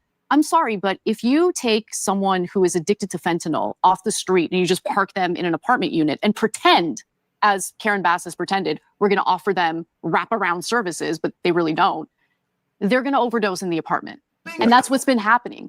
I'm sorry, but the homelessness issue isn't as simple as, okay, we'll give them a home. No, homeless people, they fall into different categories. There are the homeless people who are not on the streets, right? We need to make a distinction between street homelessness and the people who are couch surfing or staying with family. The single mother with children who left her abusive husband, but she's staying with friends. It makes sense to help her out by putting her in one of these units. No, it doesn't. Yeah, you don't think so? I mean, again, on principle, no. But if we are going to entertain this idea of some people will use the help justifiably, I am totally open to the idea that it is not impossible that there are ways to talk about giving money to homeless people because they are homeless and that helping them. I don't think that is something that would be impossible. Again, on its principle, I don't think we should do it, but I would rather kind of warble on that principle a little bit if it genuinely, really, actually did help the homeless problem. But it won't. What did she say again? Single mother with children who left her. Oh, yeah. So certain people, okay, well, this person has checked all of these boxes. They've been homeless only for 6 months. They're looking at jobs. That, whatever. Then this person may be more of a practical case to give money.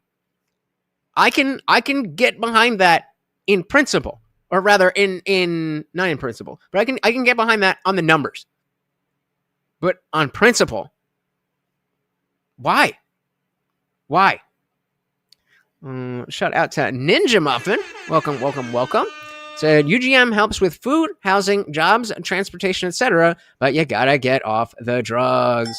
And I think that's a good thing, that we shouldn't just be giving drug addicts free shit like that. But as Anna's talking about, a lot of these people are not the people who, just had a bad time, they got laid off and, it's a temporary situation. That's not most of what homelessness seems to be. I mean, I don't have numbers, but it doesn't seem like that's it. Like, exactly. Homeless people are typically addicts. It's a drug problem, not inherently a homeless problem. Buck said, I want to help people that need helping. The rest can go to court and figure it out. There's a difference between drug zombies and people down on their luck. And again, I agree with that. But then that raises the question, okay, how do we determine which is which? I mean, starting with a drug test is a good idea in terms of helping the right people. But because they're all addicts, then it's not helping the actual problem. What do we do? Couch surfing or staying with family. The single mother with children who left her abusive husband, but she's staying with friends. It makes sense to help her out by putting her in one of these units. No, it doesn't. You don't think so? No, I could. Yeah, before we get back to that, Deborah, welcome, said, I agree with you. I think it would be okay to give homeless people some help. So I don't actually believe that. I don't think it is a good idea to make it about homelessness. I think we can have some type of welfare program, but I don't think that the homelessness thing is that's not strong enough of an indicator on how you would use that money.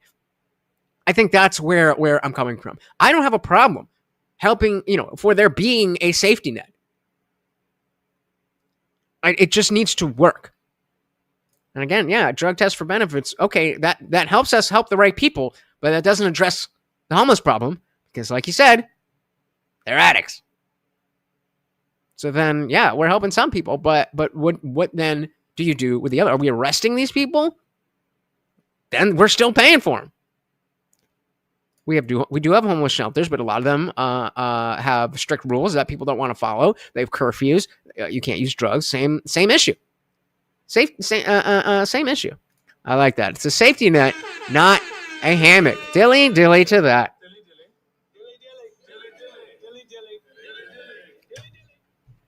Angry said, you give most of them a home and they will turn it into a crack house. Seen it over and over. Yep.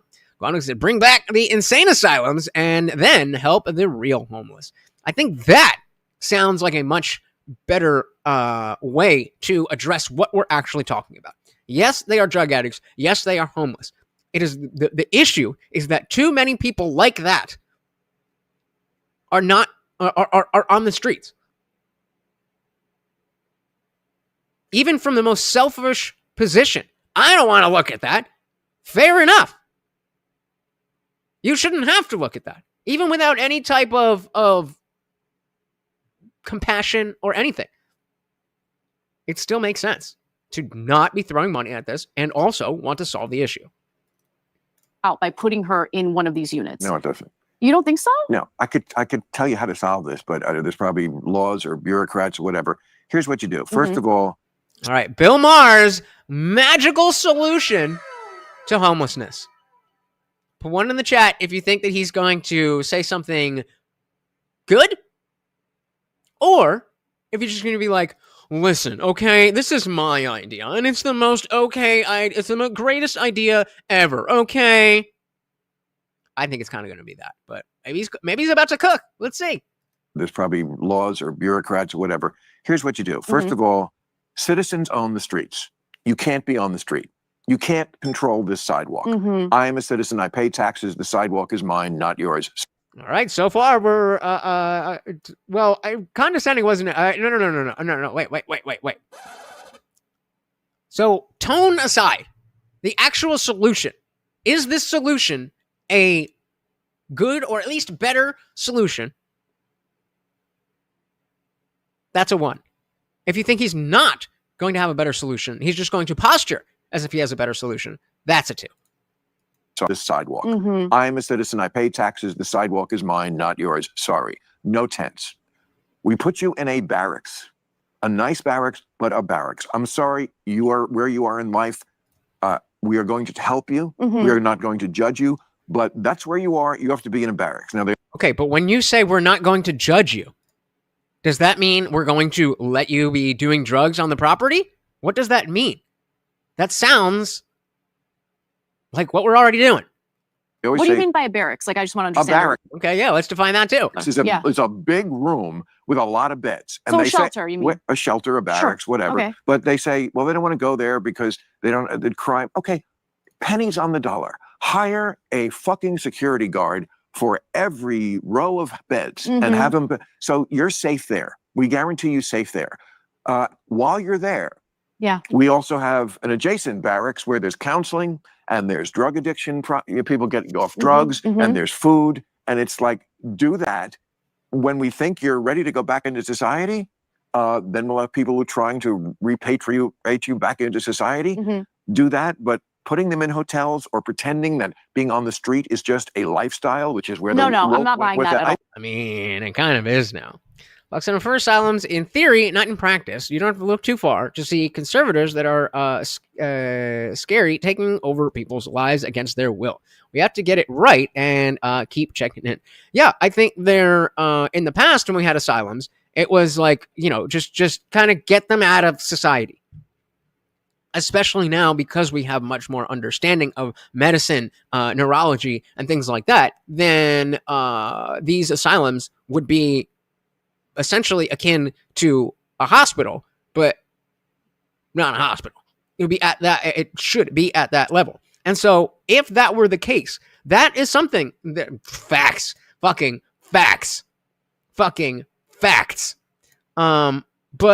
if we were able to create these asylums through government subsidies, tax dollars, all that stuff, and it actually helped the problem of our cities being overrun with homeless people, then okay, even though I don't necessarily agree with the principle that people should be getting free shit, like, hey, it's working out for me, so I'm willing to pay for that. I always buy into it. But yeah, I mean, we gonna find a way to do what we do. No, but but that's where they went with that. Again, another example of thinking you're helping and you're actually so hurting stupid. People. Yeah. You're hurting the marginalized people you're supposed to help. Okay, let me just be clear about one thing. That obviously it struck a nerve with you and it struck a nerve with me as well. I don't Uh-oh. give a fuck about your lifestyle choices at all. I really don't. Good. I thought it was going to be gone. You are not entitled to overtaking a public park. No. Because you want to live on the streets. And I know people, by the way, I was part of the group of people in this country who didn't think that even existed. Who the hell would want to live on the streets? That doesn't exist. Right. No, it does. It exists. The people who care more about doing the drugs than where they live. Unfortunately, it does. Yeah, cuckoo. And this is what you get from being a liberal elite and not actually knowing anybody. And then you think, oh, well, we just do this and we don't let them do that. Okay, bro. Most of them are mentally, something mentally is off. Right. I don't think that comes even close to representing like half the homeless population in California. It does not. Yeah. A lot of people are like one paycheck away. Right. I agree. You go from, I'll have the rent next week, I promise, to, sorry, that's the third time you lied about it. Totally. And now you're in your car. Yeah, totally. And then after your car comes the sidewalk. And those people can be helped. Yes, that's what I'm trying to say. Yeah. Get you someplace warm. Yes. Where there's soup. Okay. And security. It's not that hard to do. Whatever. And so fine. Maybe that's not that hard to do. But does it actually solve the problem? Does it actually solve the problem? Can you lay out something that will say, okay, this is the incentive to do that will then bring them to the next step, to the next step, to the next step? Or is it just another thing? Is it just another option for homeless people and they can choose not to take it? And we spend millions, billions of dollars setting up the system, setting up these things. And then people are just like, no, I kind of just want to be on the streets doing drugs. Drugs are that good, guys. Don't do drugs.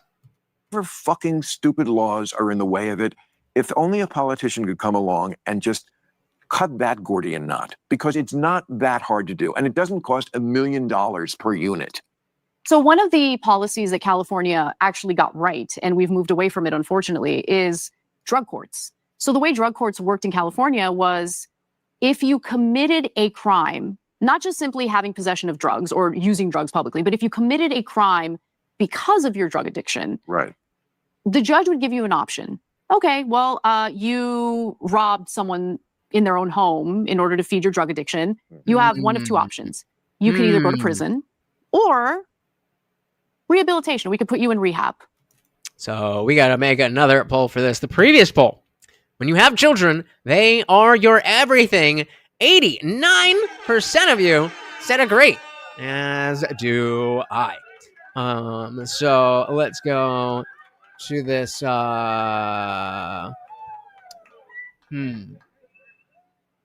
What is the exact question that I want to ask? Let me hear her say it one more time. In order to feed your drug addiction, you have one of two options. You can either go to prison or rehabilitation. We could put you in rehab and you can get clean. You make your decision now. Mm-hmm. And a lot of people, understandably so, and this was the smart decision, would opt for rehab. Mm-hmm. Drug courts used to work. I mean, they worked in California. Why did we move away from them? Okay, so here's the question. Should being on drugs affect your sentence if caught? If you do something, if you, like she said, if you rob somebody, should the fact that you're on drugs affect that? Because, well, and I'll keep what I have to myself for the time being, because I don't want to, I don't want to give you guys any ideas. But I don't know, man. That doesn't seem like, as a former drug addict who committed crimes because of my drug addiction, I don't know if this is a good idea. So, and this was the smart decision, would opt for rehab. Mm-hmm. Drug courts used to work. I mean, they worked in California. Why did we move away from them? And we had drug court? Yeah, we had drug courts. I didn't know that. Yeah. I did a lot of just research about drugs. Just about drugs. Because listen, I don't agree with throwing people, just willy-nilly throwing people with addiction in prison. Like that's not the right solution. No. But when you give someone... Right. But you said, that's not what you said, Anna. You said if you're committing a crime because of the drugs. We're not throwing you away because you're an addict. We're throwing you away because you robbed somebody. I agree that possession of most things should not end up in jail time. But that's not what you said. Nearly throwing people with addiction in prison. Like that's not the right solution. No. But when you give someone who's in the throes of addiction the option, either you can go to prison or you can get clean, they're going to go for getting clean. I think I could. I don't necessarily think that's the case. Not with everybody. There's certainly a plurality of people who'd be like, no, I'll just take the 2 years and I'll be able to find drugs in prison, and then I'll come out and go back to live my life. Do a show called Drug Court. I like it. I like it a lot. I think I have the credibility. I have the drugs. I love that you're I have smoking a joint while we're talking about drug court. I have the drugs right here, and I know a lot about the subject. And I think I'd be a very fair justice meeting out. Because look, I've never been somebody who thinks that drugs are all good. I don't believe my hippie friends who want to tell me that this is health food. It's not. No, it's not. Yeah, it's not. But it's not. It's more benign than the other drug I'm doing, which is liquor. By the way, I love pot. Oh, really? Why didn't you say so? I mean, I wanted to kind of get a feel for you before I decided to partake. I think we've gotten both ends of it, babe. Yes, we did. Yeah. I think I think we hit the gamut tonight. We did. And definitely big money in the prison. So Box is trying to find the touch point, and we're not there yet. First, we need to decide if the drugs are should affect things or not. And then if and only if we decide yes, then we ask these questions. So first, just on the principle, should that affect things? Mother said some people need a taste of jail, then rehab. Not mad at that. Hey, shout out to B. Hey, welcome to the party. So Anna is figuring shit out. Anna was brainwashed, but she made it out because the left went after her for telling the truth about her attacker. Yeah, a lot of people are saying they don't buy it. She's still the same old thing. I disagree. I see change, and I see that change continuing. Welcome. I think we hit the gamut tonight. We did. And thank God we did. Like, it is almost impossible to leave here not with good cheer. I just want, even that was the highest we ever went up. I feel like to almost into the Bezos area where you're actually technically in outer space, and came down. But we still did it. We did it. We fucking did it. But I'm capable of it, and I knew you would be capable of it too, because you're an adult and you're able to. Like, let's joust a little bit. It's okay. We can joust and we can come back from it. I like to joust. Don't you like to joust? So here's what I'm gonna do. Since they were just talking about throwing money at problems, I skipped a part earlier on where the first thing they bring up, the first chapter after the introduction, is throw money at problems ? So we'll see if there's any kind of consistency in what we just heard them saying, and what they had said barely an hour before.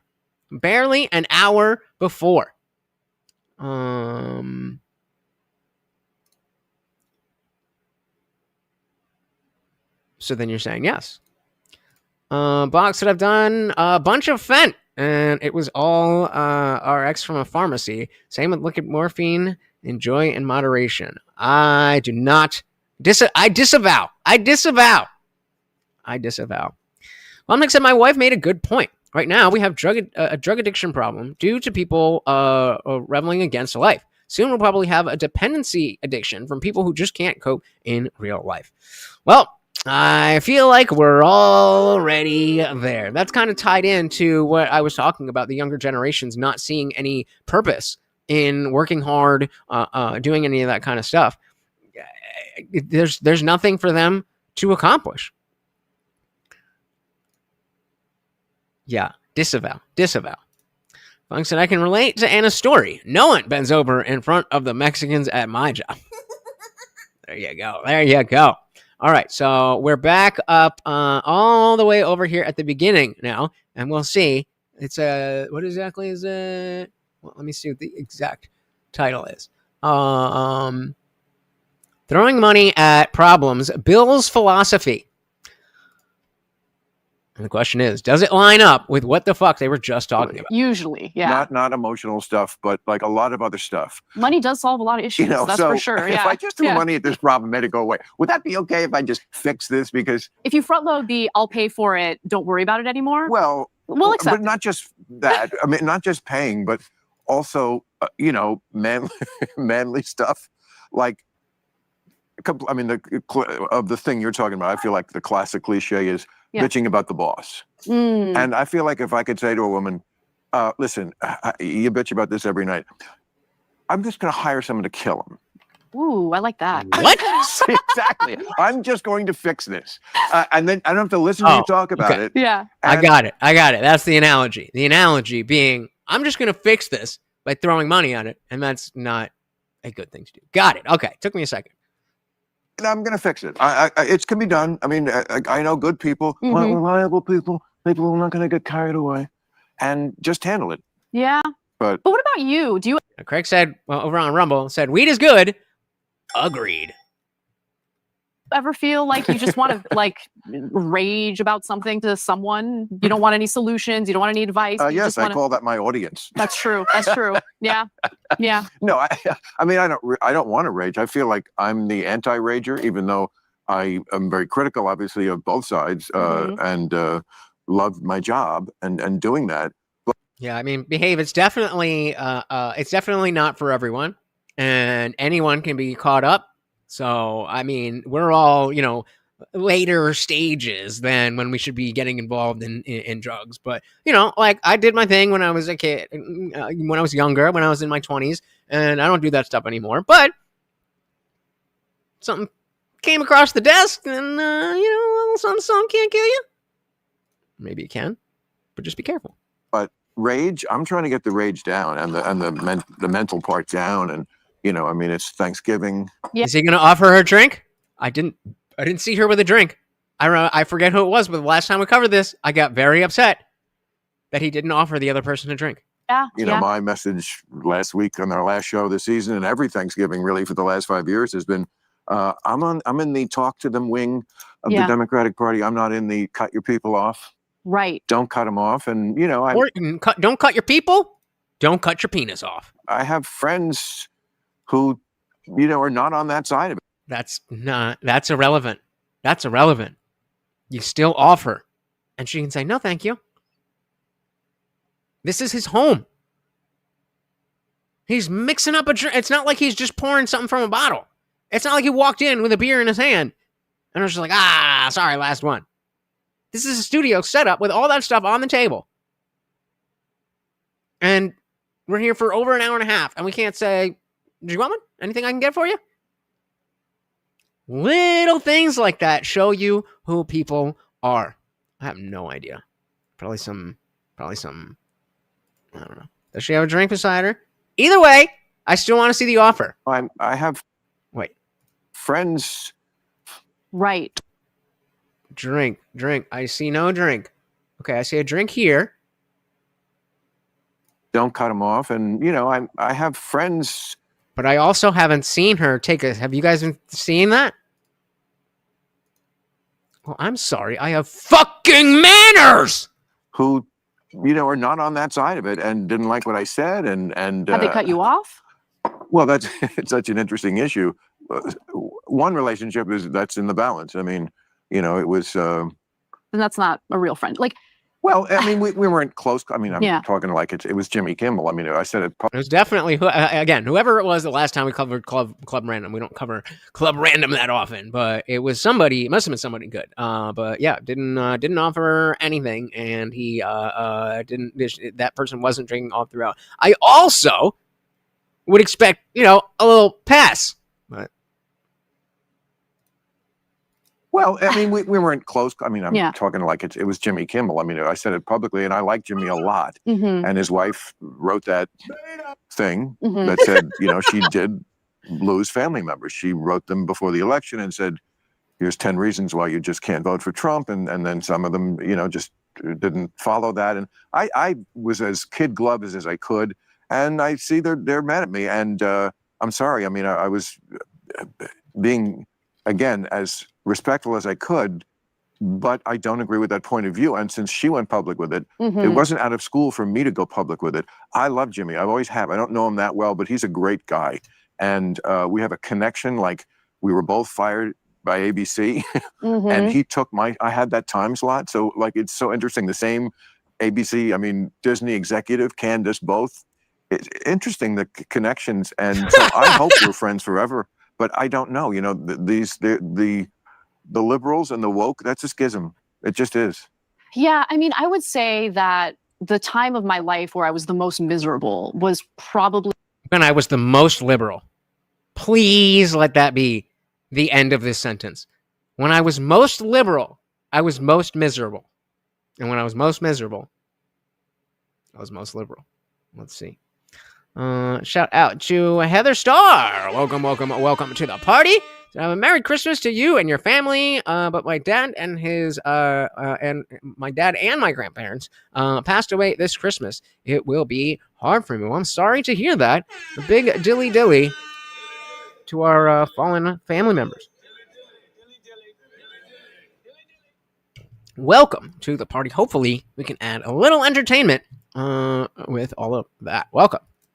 That the time of my life where I was the most miserable was probably 2015 through when she was most liberal. 2019. When she was a never Trumper. Before the pandemic. It was before the pandemic. I mean, Trump bad. Wow. The pandemic was better for you. Things got better. I mean, look, actually, I hate to admit it, but things did get better for me during the pandemic. I was Really? like, oh, I get to work from home. Like, I'm exhausted. I'm burnt out. And it didn't put pressure on the marriage because lots of people said that. People broke up because it's like, oh, I got to look at your ass all day. That I didn't bargain for that. That wasn't at all an issue with us. It did kind of start to be. So my husband was a bartender when the pandemic hit. Interesting. I find that interesting for her, someone at her status, to have a bartender for her husband. Pretty cool. Don't we all? I do love him, but he's been fucking up. I'm not gonna hold on forever, but right now we're still on the same team. And so he obviously got laid off right away, which I was, understanding about. I think what started to kind of get in between us, although not to the point where it became a problem, was where I felt like I was working all the time, even though I was working from home. And hey, shout out to Guam Tech with the $2. Thank you so very, very much. Gotta bring you Verdi's along with me to get Morty his treat. Come on, bro. I can't reach any further. What's the matter? You okay? Oh, uh-oh. It's not good when he doesn't eat the food. There he goes. He's just being lazy. He knows that the refill is coming. Look at him. He knows.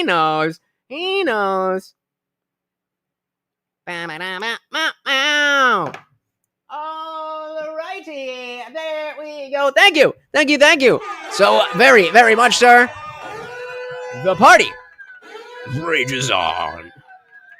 I felt like I was working all the time, even though I was working from home. And he was a bartender. So like, he doesn't really have any other options other than making a career change. Of course. So finally got to a point where I was like, you need to make a career change. And I'm glad I did that, even though it was difficult for me to do. Cause like being the nagging wife is not my thing. Right. But he was understanding about it. And he then pursued what I think he was always meant to do, which is he's the head baseball coach at a school. And he was a professional baseball player prior to that.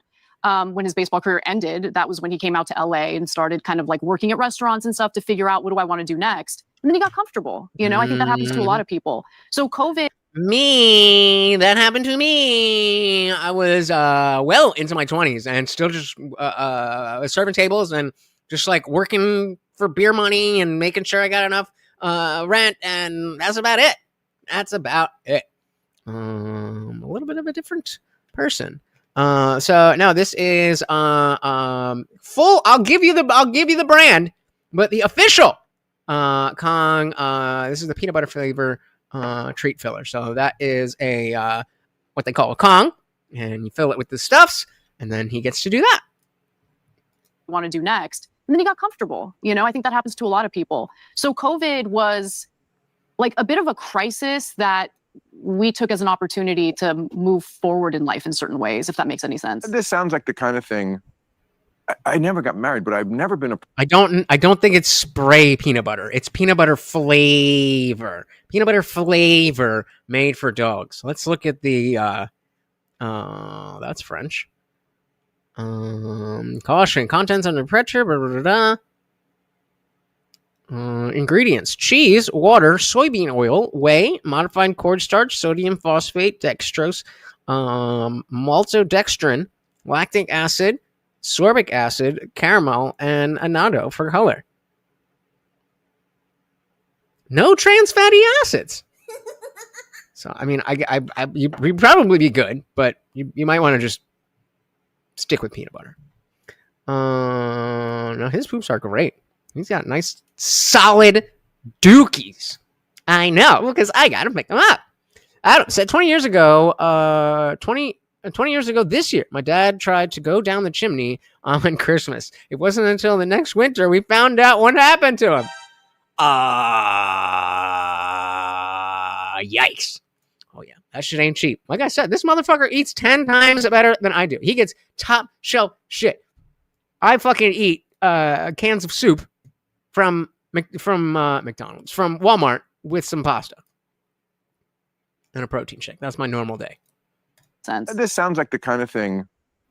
I never got married, but I've never been a person. I think people have this misconception that I'm anti-marriage. I'm only anti-marriage for me. Mm-hmm. I get it because I see so many of my friends who are married, and of course, most marriages do fall apart in some way. But I also know plenty of people who've had great ones and would be really lost without their spouse. The thing is, I don't know how much like sugar and stuff is in real peanut butter that like I'm just giving to him regularly. This is made for dogs. And like some people, they're just their nature is to be in a partnership. True. You know, it's a seesaw thing. That's not me. Yeah. I'm a lone wolf. Always have been. If you know yourself, Cool, bro. That's so cool. Oh, I'm a lone wolf. I'm an alpha man. That's really what it sounds like. and that's what you like, then go for it. I mean, it's all, like life is so I'm short. very social, but ultimately I'm a lone wolf. But this sounds. I got some good news for you. Cut his balls off years ago. To me like what a marriage should be like. Not nagging, but when you need that person to, you're on this teeter-totter together to get things even and balanced. They're there to do that. Totally. And that's great. I mean, totally. if you're of that personality, I think most people. Wow.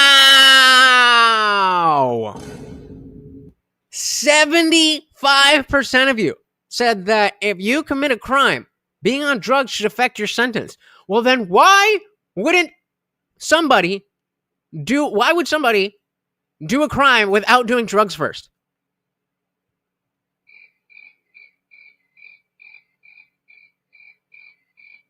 If you can rob somebody, if you can burglarize somebody's house, and that's, definitely sent to jail, but you got some weed in your system, and you're like, well, I'm an addict. Okay, maybe it doesn't work for weed, but you fucking snort a pill or something. Do some blow. You're like, well, I'm an addict. And they're like, oh, okay. Okay, all right. So, okay, then why? On the other side of it, why should it be worse? Why should it be worse? If I'm committing a crime, the focus should be on the crime that I committed. Why would being on drugs make it a harsher sentence? Most people are always looking for, complete me, and some of that is cliche, but some of it is kind of true. I've seen people who were incomplete. I didn't realize I was incomplete until I met him. And there are qualities of his that I think I've adapted for the better. So for instance, he's just such a kind-hearted person who sees the good in everyone. And so when I talk about the period of my life when I was the most miserable, I was the most liberal. Okay, so anger status DUI is the reason you crashed the drug. Fair, but that's a specific thing about being impaired, not that you are drinking alcohol. And so this is the context of the alcohol, not that it's bad to drink alcohol, but the act of being intoxicated and doing a thing. So let's say, so let's say you're, let's stick with alcohol. Say you're drunk and you do a hit and run. compared to someone of sober mind doing a hit and run? Why would that affect the sentence?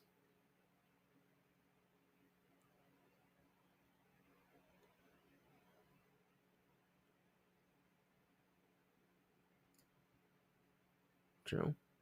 I'm trying to see, because especially if we talk about pharmaceutical drugs where you can get a prescription and all that kind of stuff, then there's some heavy fucking drugs out there.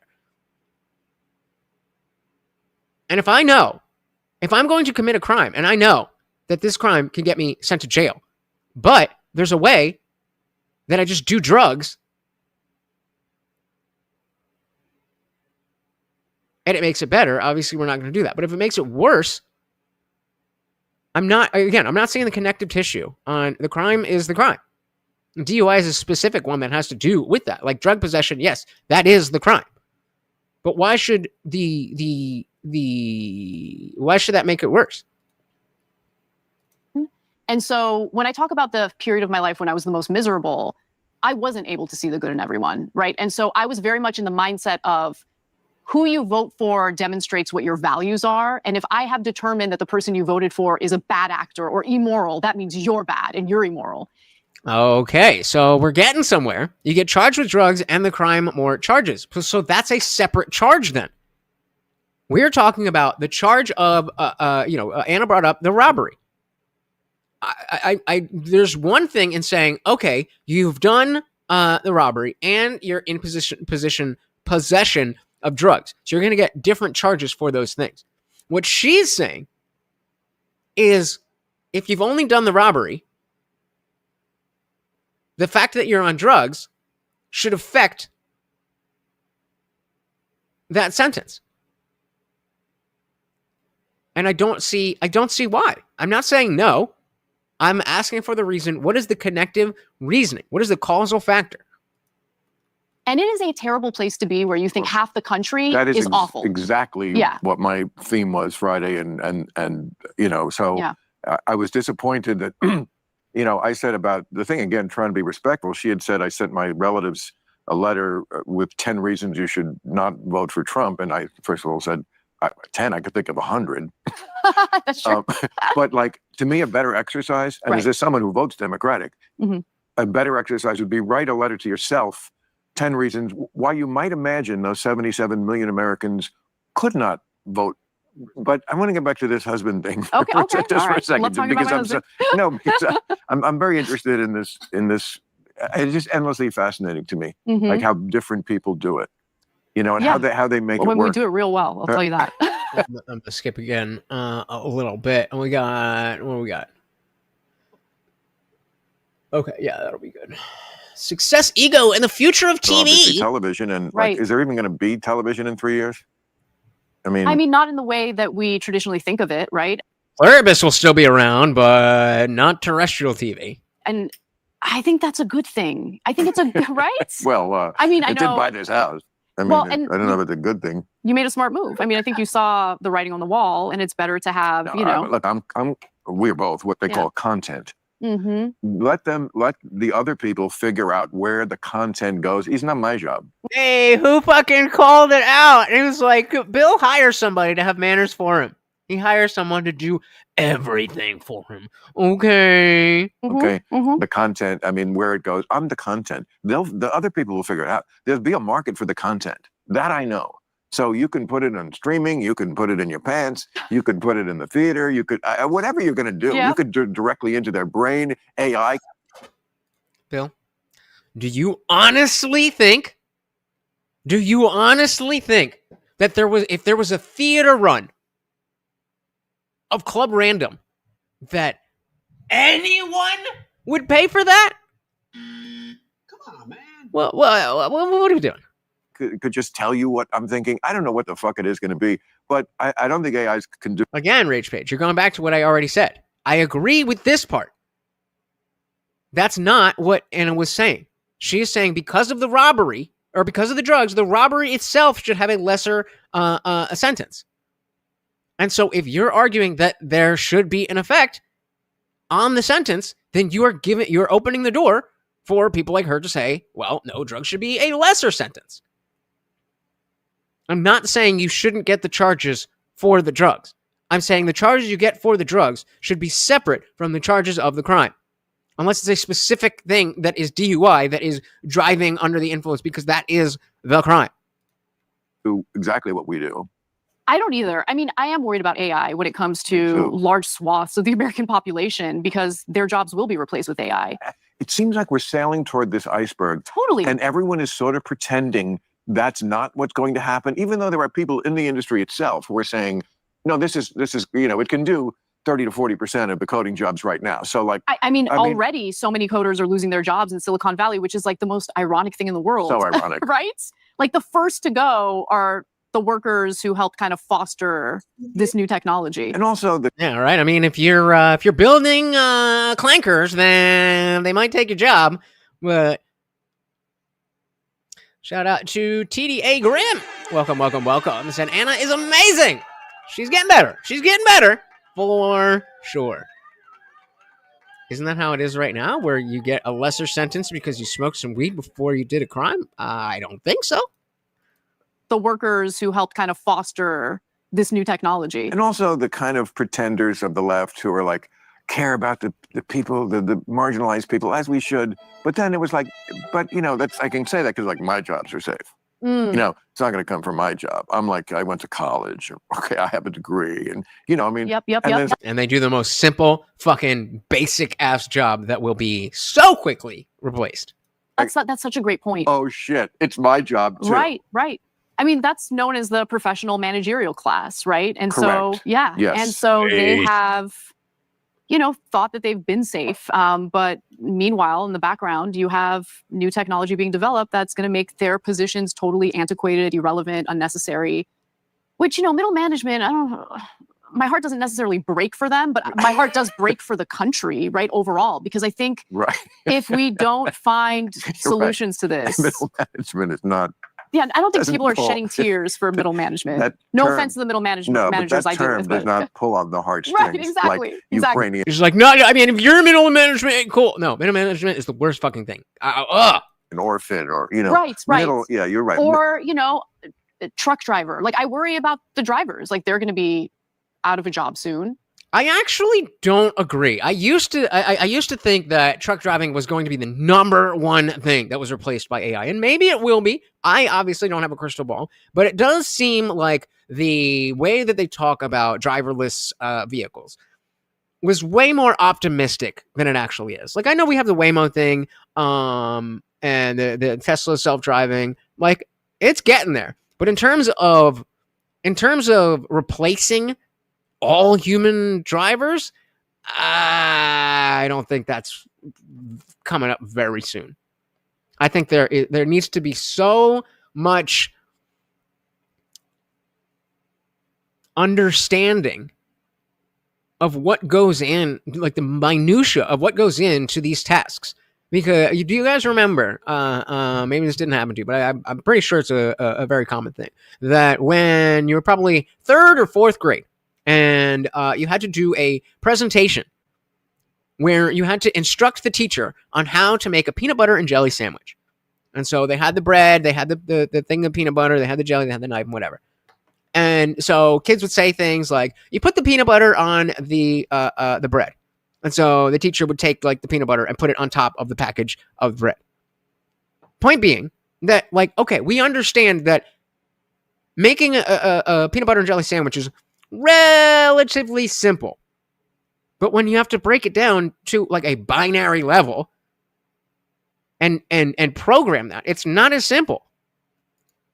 So I don't know. At site self-driving, I can definitely see that. We like I said, we already have that. But there you go. There you go. Shout out to you guys. I think this is kind of the same thing, where because driving there's so much that it's just going to take time for that to be effective enough for people who do shipping, imports, exports. I mean, I don't even know the infrastructure but like the people who are hiring and firing the drivers. I feel like there's so much more that can't just be replaced by the level of technology that we have now. Now, of course, it's an exponential growth, but I have changed my mind. I think truck drivers have a little bit more time than we thought. Like, I worry about the drivers. Like, they're going to be out of a job soon. So what's the plan? And that's the thing that worries me, because I look at the political landscape, and I think you and I, the one area where I think we have a lot of agreement is where we are willing to be critical of the Democratic Again, just hit me up. Party. I'm obviously also critical of the Republican Party. Neither party seems competent for the moment that we're in. No. And Right. that's terrifying. I agree. Yeah, it's absolutely terrifying. Right. It reminds me of the. I'm sure you watch the World Series every inning. Oh, definitely. But there was one 18-inning game, which was very long. That was the Dodgers. damn. Yes, the Dodgers and the Blue Jays. Right. I hit the laugh button at her, and she knew more about it than I did. All right.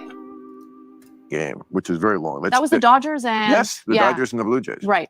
And that's twice as long. It's 9 extra innings, a whole nother game.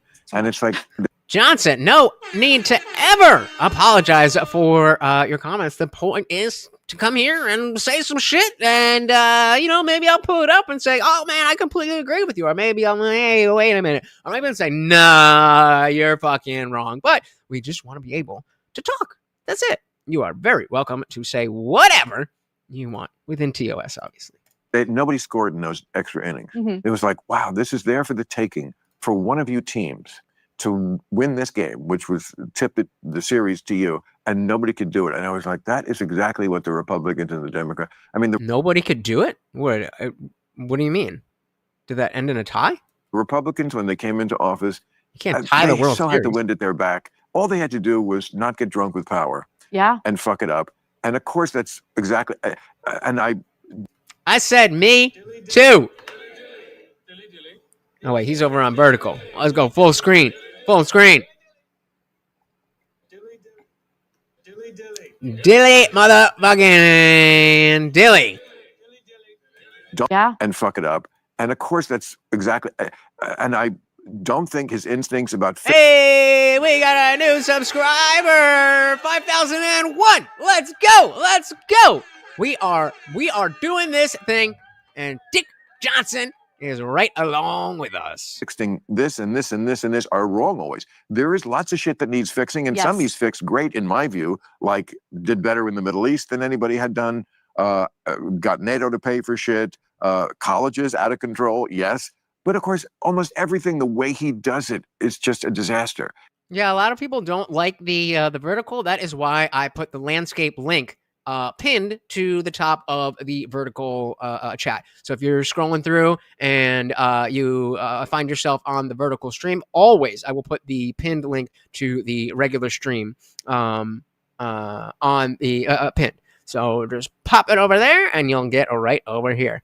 Oh my goodness. Shout out to Funk Master General again with another 5 gifted memberships, which comes with a treat for Morty, and of course, another refill. That's not what we're doing. Hey, oh,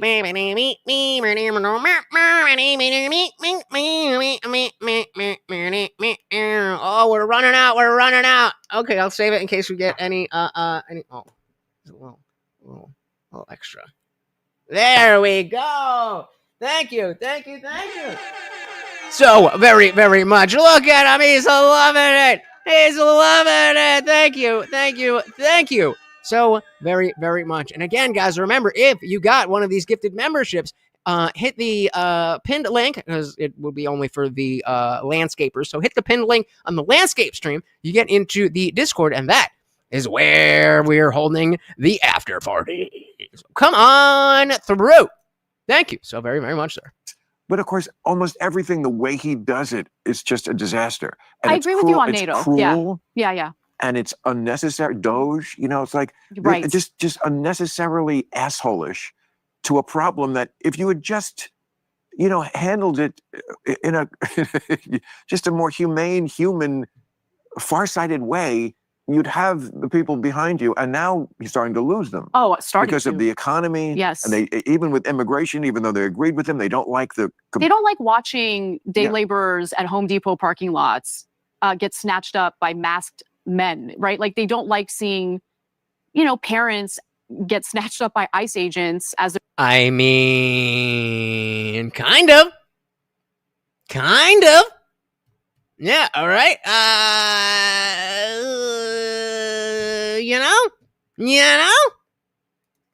dropping their kids off to school. Like, I think Biden really did mess up He when did. it comes to Of immigration, course. 100%. So I actually really sympathize with people who were furious over what happened with immigration under the Biden administration. At the same time, I think it worked. We're at 5002 now. 5002. We are getting up there. Let's fucking go. I don't think most Americans who think of themselves as hardliners on immigration realize just how integrated undocumented immigrants are in our society, right? And I'm talking about people. Undocumented immigrants. You mean illegal aliens? Shout out to Box. I'm gonna save the spray for if we get any more. Thank you. Member for 12 fucking months. A whole goddamn year. Oh, what a year it has been. Rookie numbers indeed. Like I said, we are much closer to the beginning than we are to the end. Thank you so very, very much. Right. Undocumented immigrants are in our society, right? And I'm talking about people who have been here for literally decades, who do pay taxes, but don't get the benefits that come along with the, various public programs that they're funding through their taxes. And there needs to be a better solution than swinging from one extreme to another on this topic. And the thing that I am the most furious about, honestly.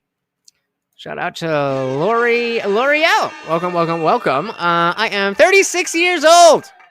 I'm getting old. My birthday was just last month. Welcome to the party. Craig over on Rumble said, I really, really love to see masked men pulling up to Home Depot and grabbing these criminals.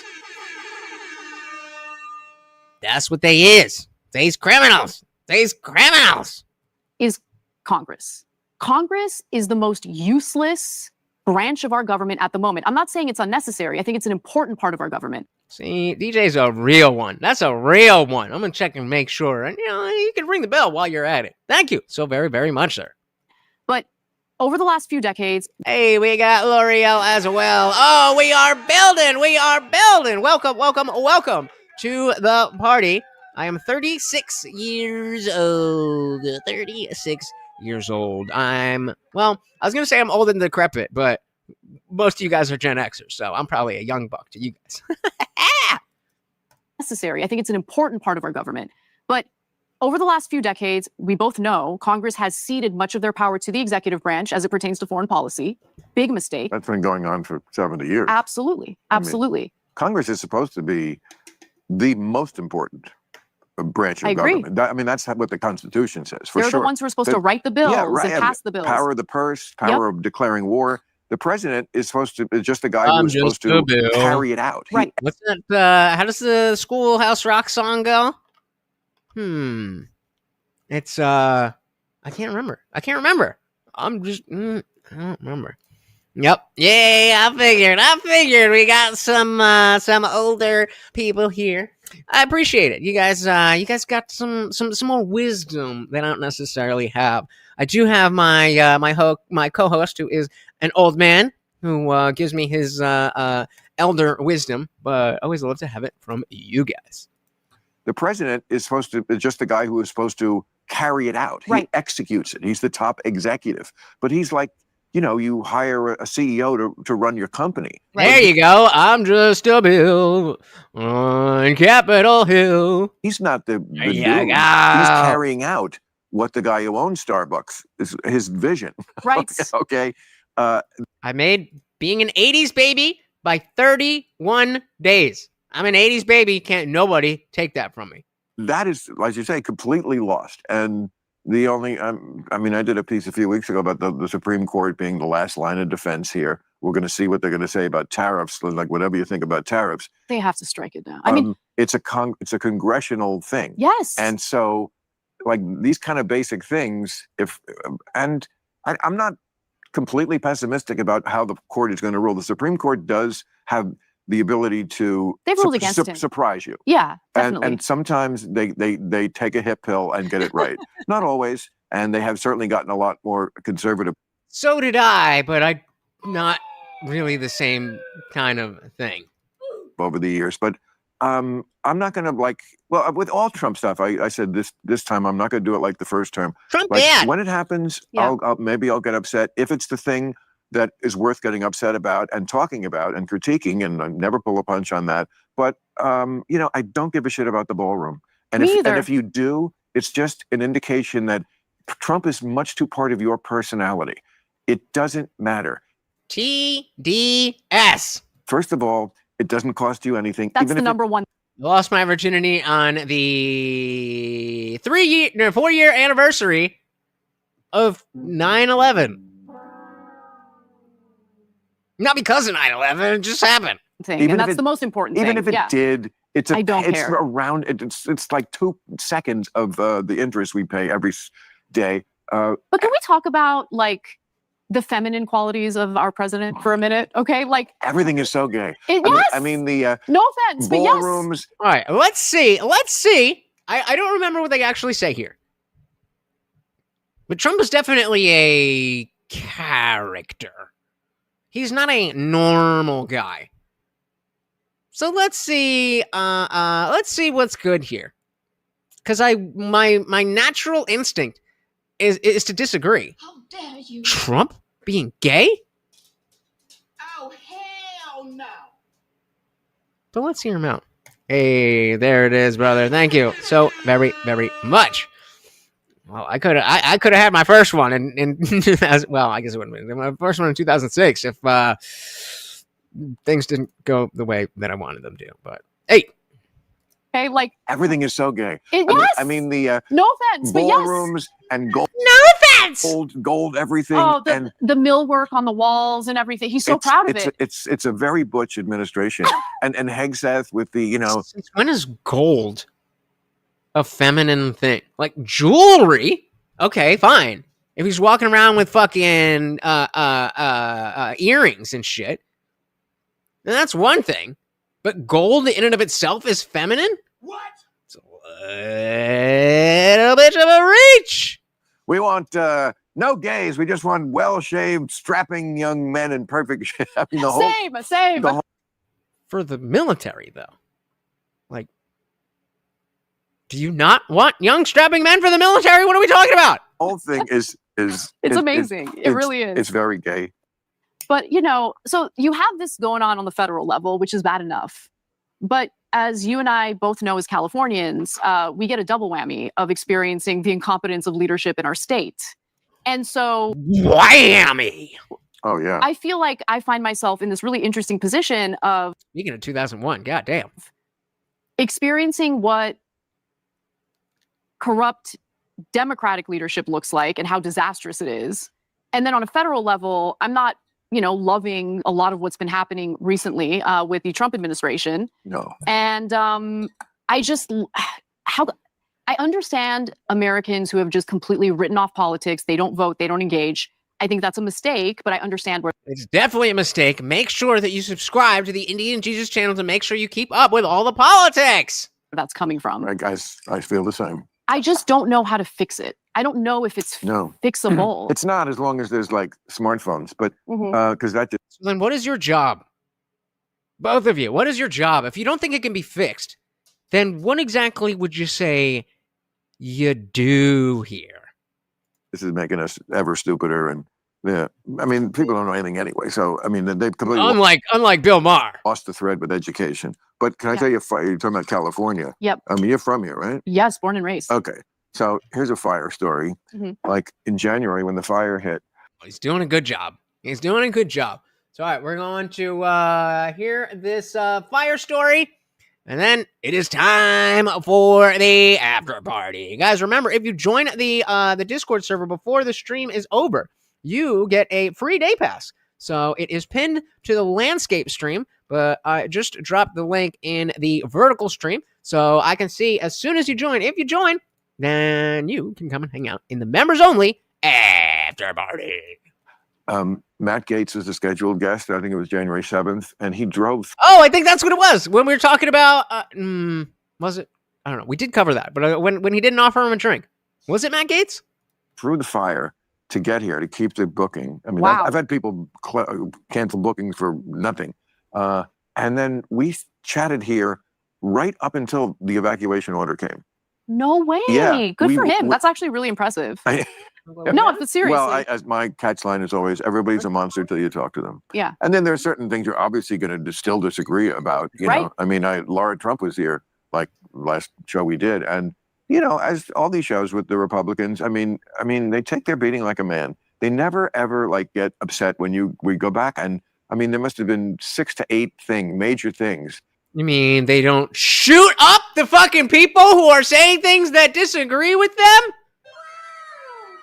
Crazy. You should try it. That, you know, I just pushed back on, you know, and 2 minutes later we're laughing, and there's a way to do it where you just cannot expect, you just can't have that attitude of you must come around to my way of thinking or you're dead to me, unfriend you, cut you off, no Thanksgiving for you. It just doesn't work, even if it was the right thing. Projection. That's you, bro. That's your side. That's your people. Thanksgiving for you.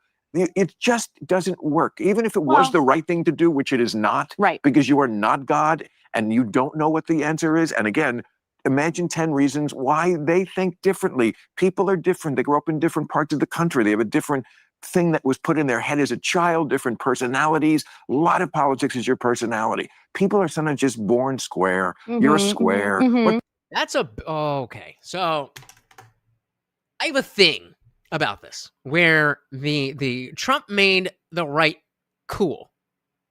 But a lot of people who have the values of the right don't care about being cool.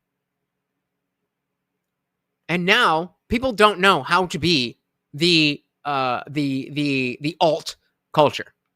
So like, excuse me. When I was a kid, you know, I was into skateboarding, I was into metal and local hardcore shows and stuff like that. And the whole thing, like the allure of that, what is that? Was that it was counterculture. That was something just for our group.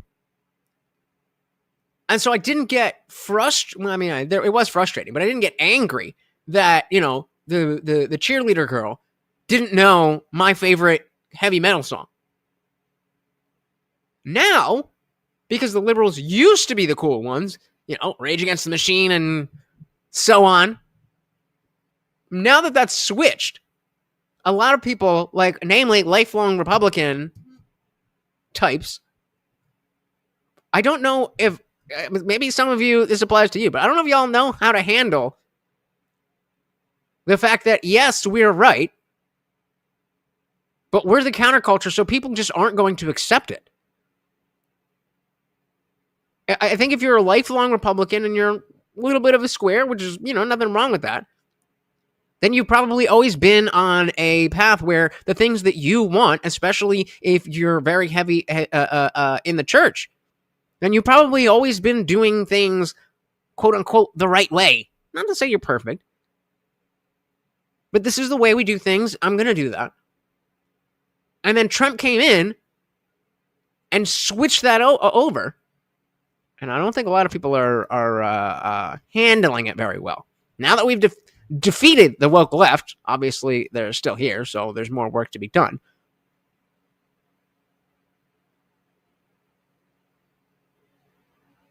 We've turned on each other, and we need to understand that it is because of the fact that you believe these things. Because of the fact that you think these things. People are going to look at you sideways and so on and so forth. Shout out to Mr. Johnson, first name Dick. Thank you so very, very much for stopping by. Thank you so much for hitting that subscribe. All right, let's finish this up. I'm ready to after party. Personality. People are sometimes just born square. You're a square. What party are you going to be? You're going to be in the square party. You know? Yeah. And it's just, to hate them for that is just, it's cuckoo. I mean, I don't, there's very few. And so now it is the left that is the square party. If you're talking about Gen Z, it's the left that is the square party. It is the right that is the cool, just the oh, there it is. Good catch. All right, no hate on Bill for that in this particular way, but he did do that last time. That's the only reason I was looking. Learn how to be cool. Just be cool. You're cool. You've got the right answers, and you know more than other people. That's why you're cool, because they think the other things. People that I hate. I think I can maybe name one. But for me, it's about a person's actions and whether or not they are wittingly hurting others and totally okay with it. You know what I'm saying? That's a good standard. Yeah. And I love political debate. I really do. And I forget oftentimes when I'm engaged in a passionate, political debate that not everyone thinks the way I do, because I'm able to get as fiery as we need to as we're, arguing. But once the debate's over, it's over, right? We just had a policy debate. Like, it doesn't, just because we have different points of view doesn't mean that I'm going to write you off and I'm done with you. I've had. Yeah, there you go. Oh my goodness. Shout out to Funkmaster again, with 5 more gifted memberships, guys. All of you. Morty, please take the fucking treat. Thank you. Remember, you guys can now join this after party. It's free. What else do you get in life that's this cool for free? Nothing. Yep. Oh, we are out. We got one more left. Oh, it's coming out like.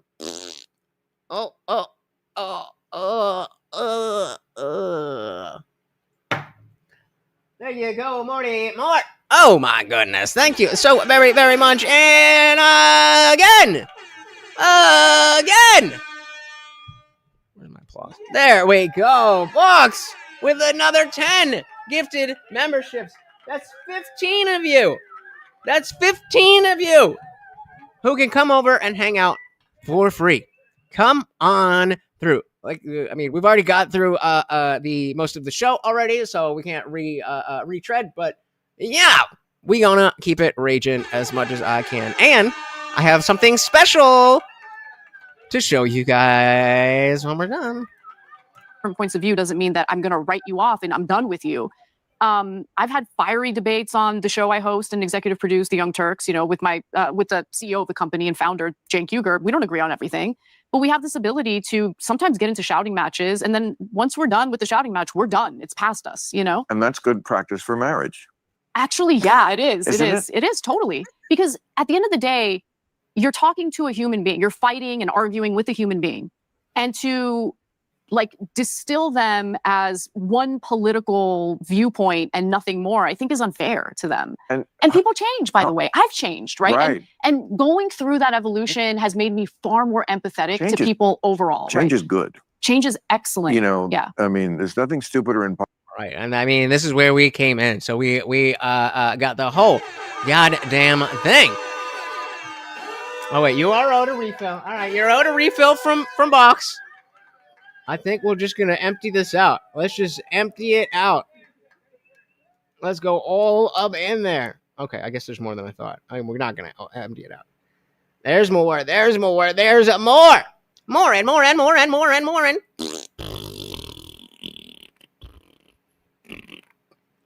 Come on. There we go. Thank you guys so very, very much. So, who was... I doubt anybody was actually still here. So here's what I'm going to do. I'm going to make sure, because I want to make sure that this does what I want it to do. So I'm going to close the screen, share this screen, do that again. Then we pull that. Then we do this. Can you hear the music? Just a yes or a no. Yes, no, yes, no. Oh shit, what's going on here?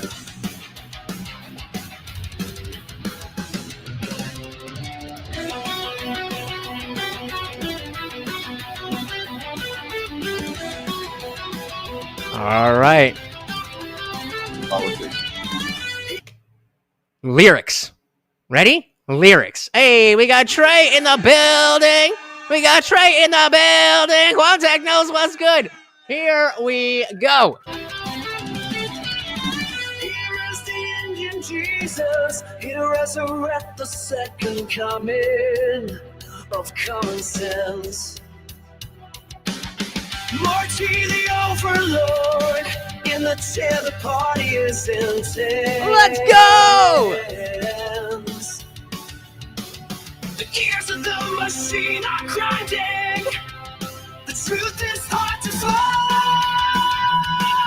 Shout out to Quantech and Music GPT. This is gonna be the new opening to every stream. We're just gonna be like, I gotta make a video.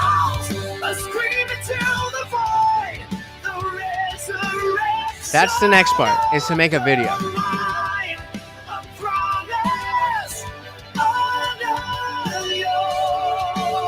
Well, I'm glad you liked it.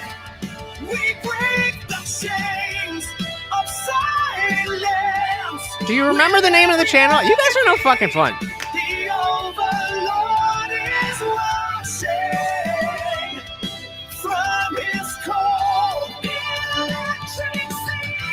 Well, I guess I'll just do push-ups then.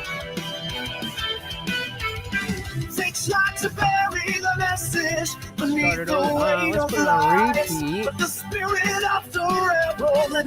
All right. Let's go. Where we at? We've got 62? 62? Wait a minute. Did we add these? Guys, I didn't fucking make the song. It's a fuck. Fuck you guys. Fuck you guys. This is much better, right? Okay, cool. What's the fucking number? You have no idea how fucking deflating that was. Fuck you guys.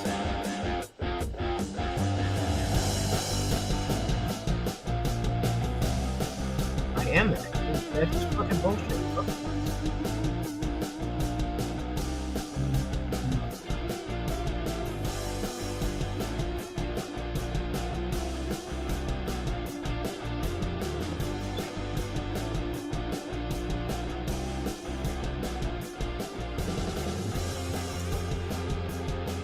What the fuck? I guess it really is done.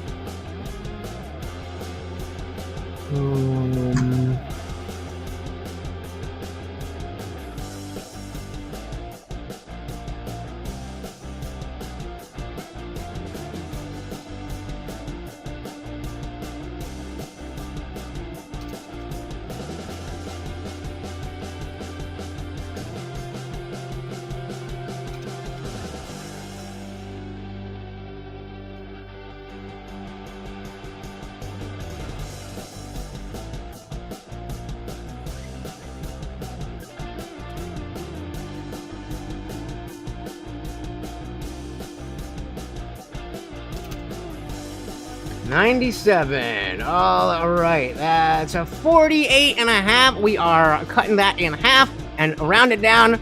48 push-ups. Let's go.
6, 7. Oh.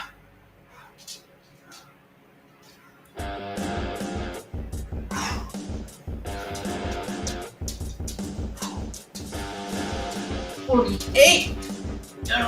Oh, one for good luck. There we go. All right. Well, thank you guys for all of the donations. I very much appreciate you helping me get to 5K. It was definitely a long road here, but like we said, guys, it is only the beginning. All of it. Guys, thank you. Thank you. Thank you so very, very much. Hopefully you will join me in the after party again, guys. If you hit that link, then you get access. So come on through. Once again, Lauren, come here real quick. Lauren, look. Come on. Come in. Lauren, come here. What are you doing? Go, come on. Once again, guys, this is Morty, and I have been your host, Lutch, aka the Indian Jesus, here to resurrect the second coming of common sense. Until next time, guys, we are out of here. Peace.